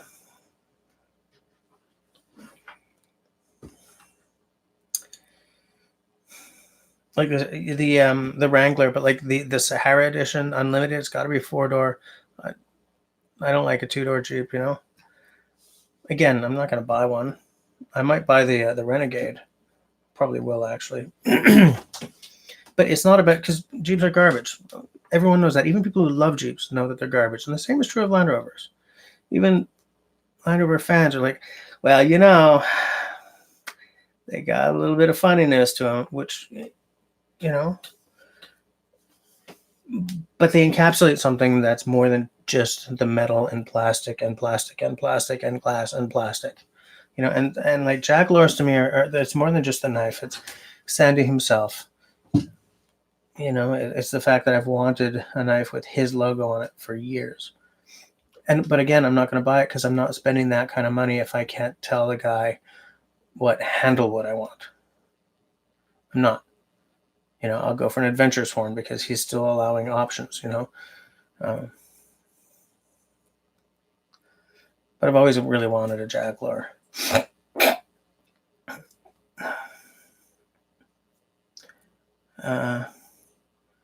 He lived in Ottawa for one summer, had a raccoon living in the garage the size of a Labrador Retriever. Yikes. Craig says, you like walking into Yankee Candle and asking the clerk, do you smell something? Funny, man. You read somewhere that people are starting to refer to Toronto as Raccoon City. That's a dangerous place to be. I don't know if everyone gets that, though.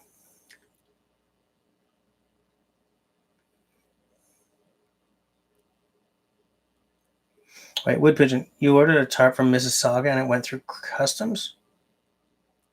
What? Send me a pic on Instagram? What the hell? Why would it go through customs? What kind of monumental funk up? Yep, that went through customs.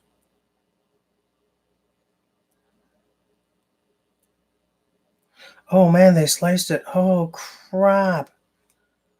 That's a complaint. Complaint to the company. Say, look, what's going on here, guys? Do you guys, come on. See that slice right there? That's unacceptable. You send that back. There's no way.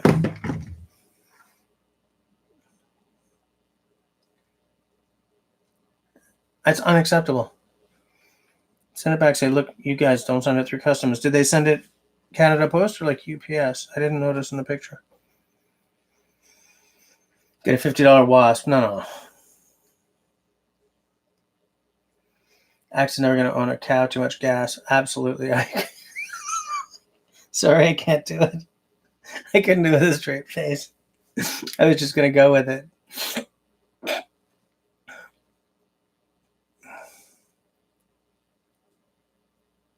Imagine pigs, yeah. Oh, they refunded it. Good. Good. How much was that tarp?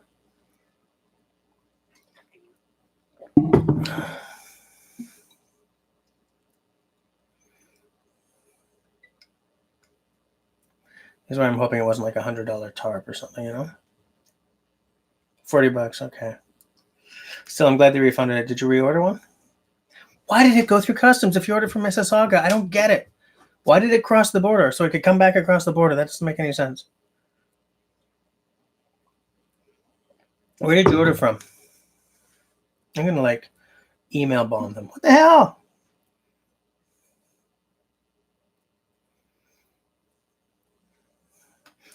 Simone,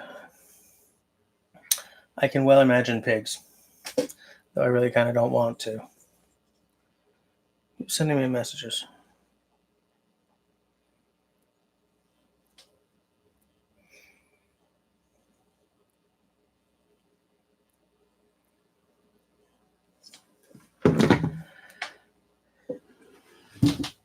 Yeah, but Dennis, come on. Mississauga to Ottawa goes through customs. What? Like, it boggles the mind. And, like, I'm tired of being angry at shipping companies. I'm tired of being pissed off because something I ordered from the UK is sitting in customs for like a week. I'm tired of being pissed off that something I ordered from the States cost more to ship here than the thing from the UK and sat in customs for 2 weeks. I'm sick and tired of Canada Post robbing us, but UPS robbing us worse. I'm sick and tired of feeling powerless about this crap. You know, it's like, how do you get them to pull up their socks? Going after the retailer feels terrible because it's not their fault, but you have no other recourse.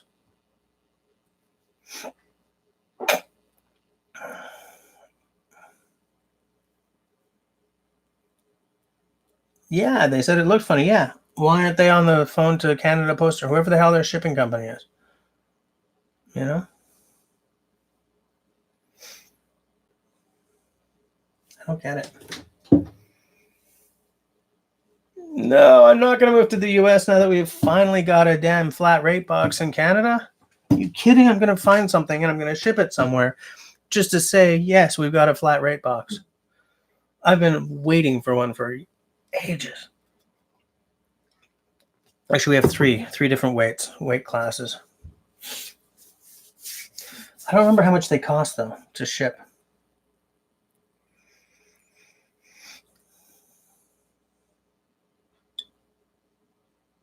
Well, why don't you just order a new tarp? Actually, we're probably full of people here who would know how to fix a tarp like that. There's got to be some kind of tape you can just put on.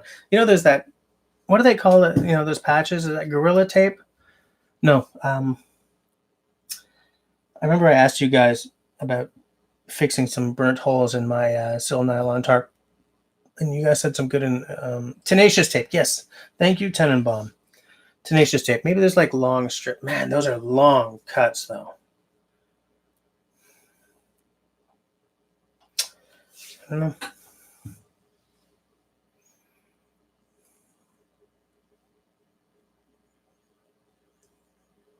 Really, Dr. Sharp, you're very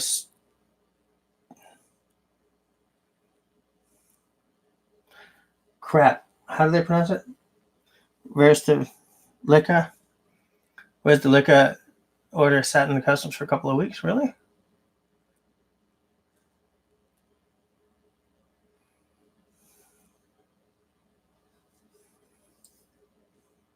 Sales don't get political. Tenacious Tape? I guess on what, Amazon? Oh, really? Tenenbaum, you can get it that long? I didn't know that. Yeah, there was a Feather, Welter, and Heavy, of course, Zach. That's exactly it.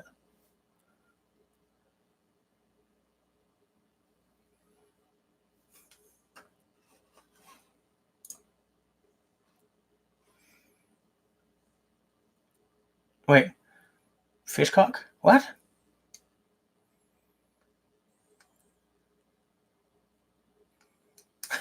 Hey there, Pray for Nathan Adventure Show. How's it going? Welcome to the live stream. You're here for like the last minute. Tell you what, I'll go to 11:15 tonight since a lot of people showed up fairly late. But yeah, Dr. Sharp, Fishcock, what? Is that what you ordered? Is that like a name for something else, or is it actually what it sounds like?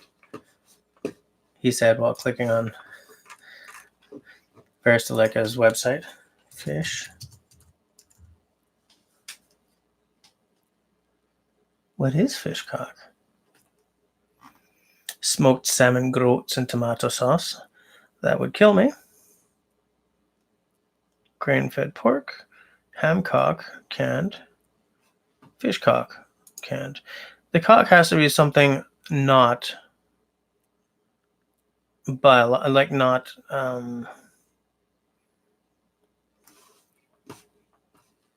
anatomical.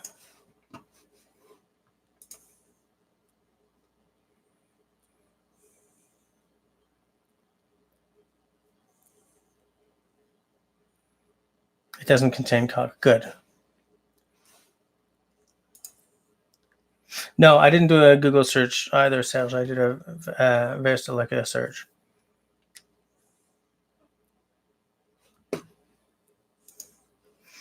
Traditional Finnish delicacy in canned version. 5 years of shelf life and does not contain cock.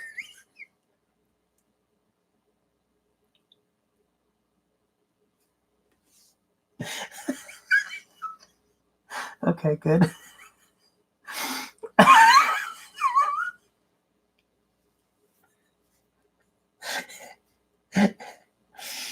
If fish cock doesn't automatically mean food to you, it's a Finnish specialty. Fish baked inside rye bread. But what kind of fish is it? Because anything that's like an oily fish, like anything a redfish, salmon, or trout or anything, kills me. So, smoked salmon. Yeah, better not do that. I don't want to end my life out on the trail. Although then they could say at least he died doing what he loved. Still dead though. I don't believe I could bring that full circle like that. That was crazy.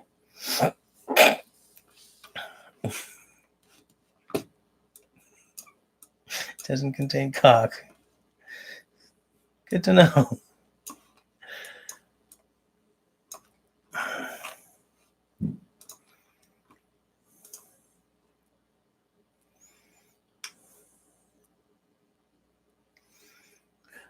Wait.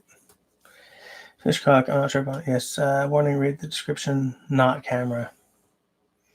Every live stream demonic cock retracted. Good, okay. Cock's what fish wear when logging? That's weird. How do you smoke salmon? Do you roll it or put it in a pipe? I don't know. Have fish lunch with you. Well, still not alive, right? Sorry, still not alive.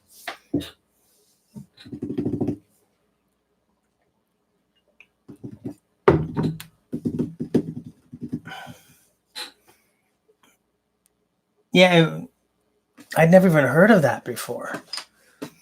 Like, that's clearly a case of it being a Finnish word translating poorly. Yeah, I don't like the sheath that comes with this Ikari Puko. I think that the one that Alain made is much, much nicer. Sorry that I'm bouncing back to that, guys. It's just I'm back at Verstaleka's website.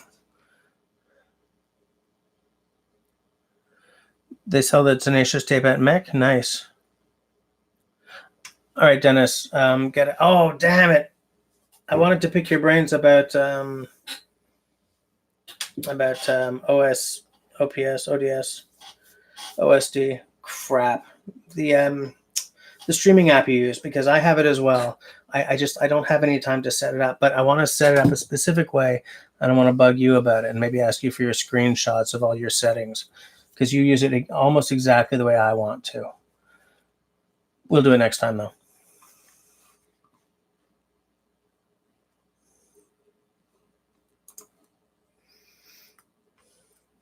Canoe, Dennis, do I have your email address? Maybe I'll just send you a note.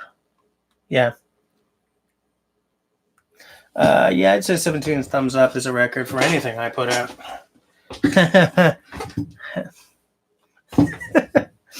23:04. I'm going to 23:15 tonight, so it's okay. Oh, I don't have the bell to ring. Rats! It's in the other room.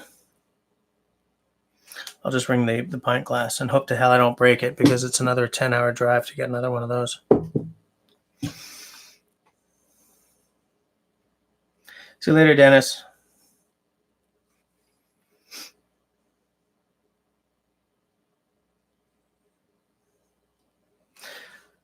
Pray for Nathan Adventures. You see, I keep trying to click on you guys. It's okay. Zach, that sounds interesting, because I've been waiting for a PS5 to come out to spend some money.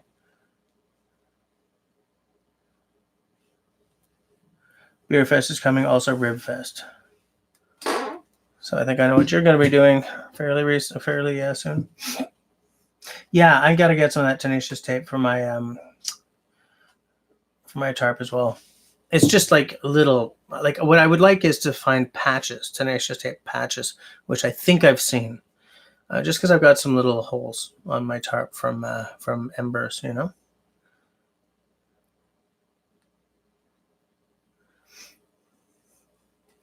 What's the date going to be next week?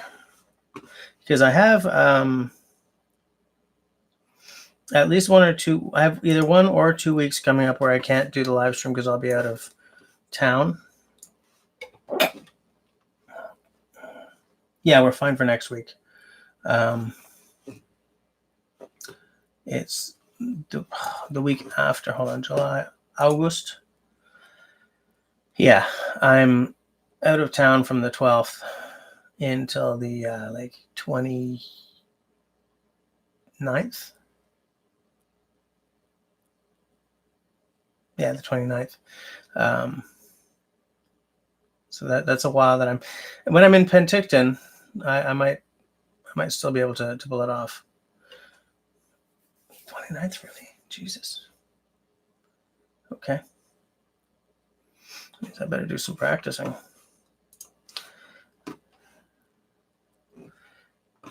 I'm just checking it out. I'll let you guys know. I'll put up some posts about it, to make sure that we're not that you guys aren't just sort of like waiting and, hey, where is he, man? Now, granted, 2 of you guys don't ever do the socials, so I don't know. I'll put a YouTube post up as well.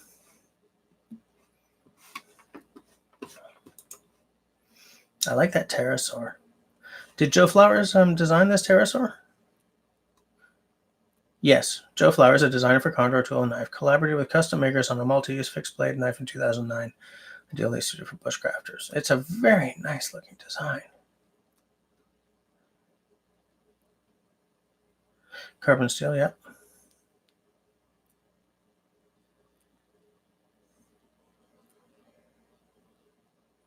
Yeah.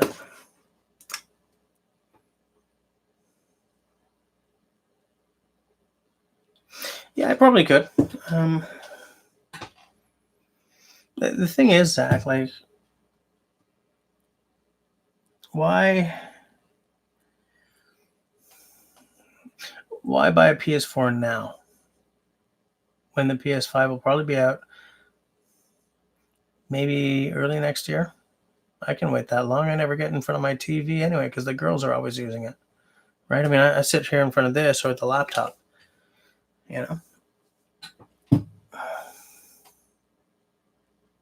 So I don't mind waiting until the PS5 comes out.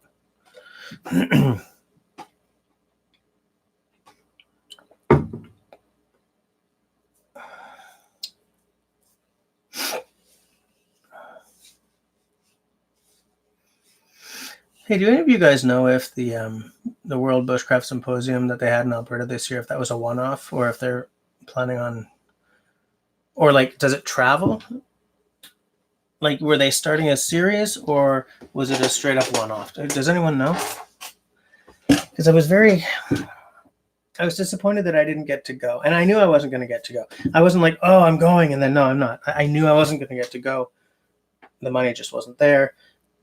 I didn't have the time. But if they have it again, maybe like I can plan for it early and start scraping my money together. Though starting in January, I'm going to be saving up for my Swift canoe. I can only start squirreling away, money for a certain number of things,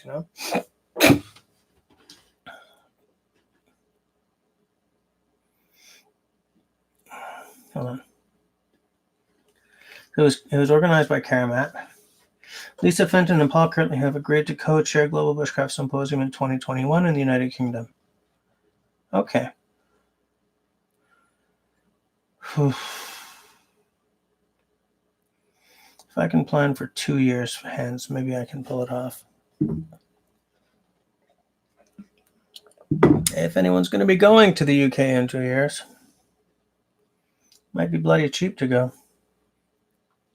The pound dipped below the euro. I think it was yesterday or today.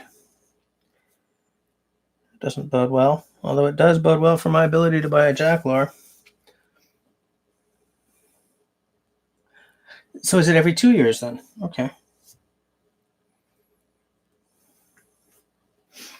I want to start going to these shows. I want to start going to the extravaganza, for instance, that happens in the States, like in a few different. I want to meet people. I want to maybe collaborate with some of you guys. I want to start going to outdoor shows, like not the local one here. I mean, one where other YouTubers will be. Tenenbaum, I'm sure you have been getting some good deals on UK stuff. Like what?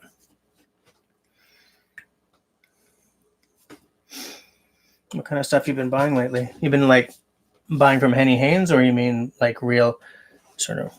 Sorry, something just popped up on my screen. That's fine.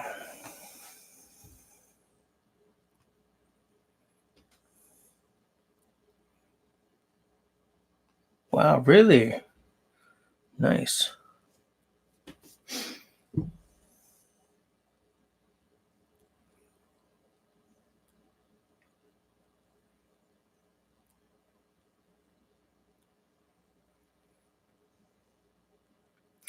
Yeah. There's a thing, Zach. I'm not going to be buying an 8K TV. I'm going to be buying a 4K TV. Yeah, miscellaneous backpacks and stuff. Yeah. Tenenbaum, I just realized I never answered your email about tents. Your last email about tents. I haven't been on email a lot for the past couple of months. I just feel that I don't have a lot of time, and so many people are contacting me through like Instagram now that I don't. I used to check my email every single day, like a few times a day, kind of thing. I forget about my email address a lot. You know, like I better check my email. It's been like a week.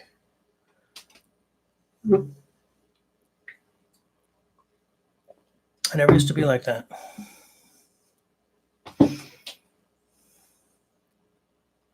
Well, I've got a 4K monitor right here. It's fine. You know, it's fine. Works well.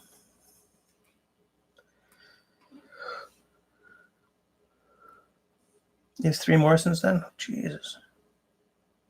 See, because what I'd like to do, Tenenbaum, is get a used 2-person tent that I don't have to do a whole lot of repairs on. Because I'm afraid that I wouldn't be good enough at them to, like, I don't have anything to sew with or anything, you know?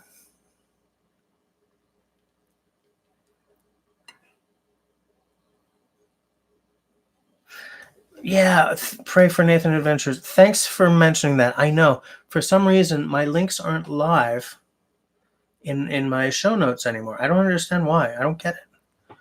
I keep meaning to sort of fix that, and I've been trying to. I've retyped them and everything, and for some reason they just don't turn into links. I don't get it. Wood Pigeon, where do we find flint or chert around here? I don't know. I've been looking for some good flint for ages. I even tried to get to source like a box of good British flint from someone, but Oh, you hand sew your tent repairs? Okay. Yeah, here's what I'll do. Here is what I shall do. I shall do this. Do not play. Where are my show notes? That's weird. Because under one of my older videos, they're working fine. The links are working fine.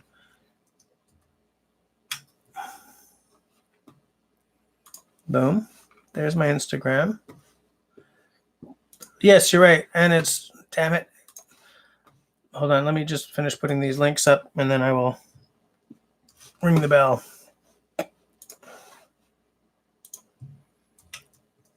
There you go.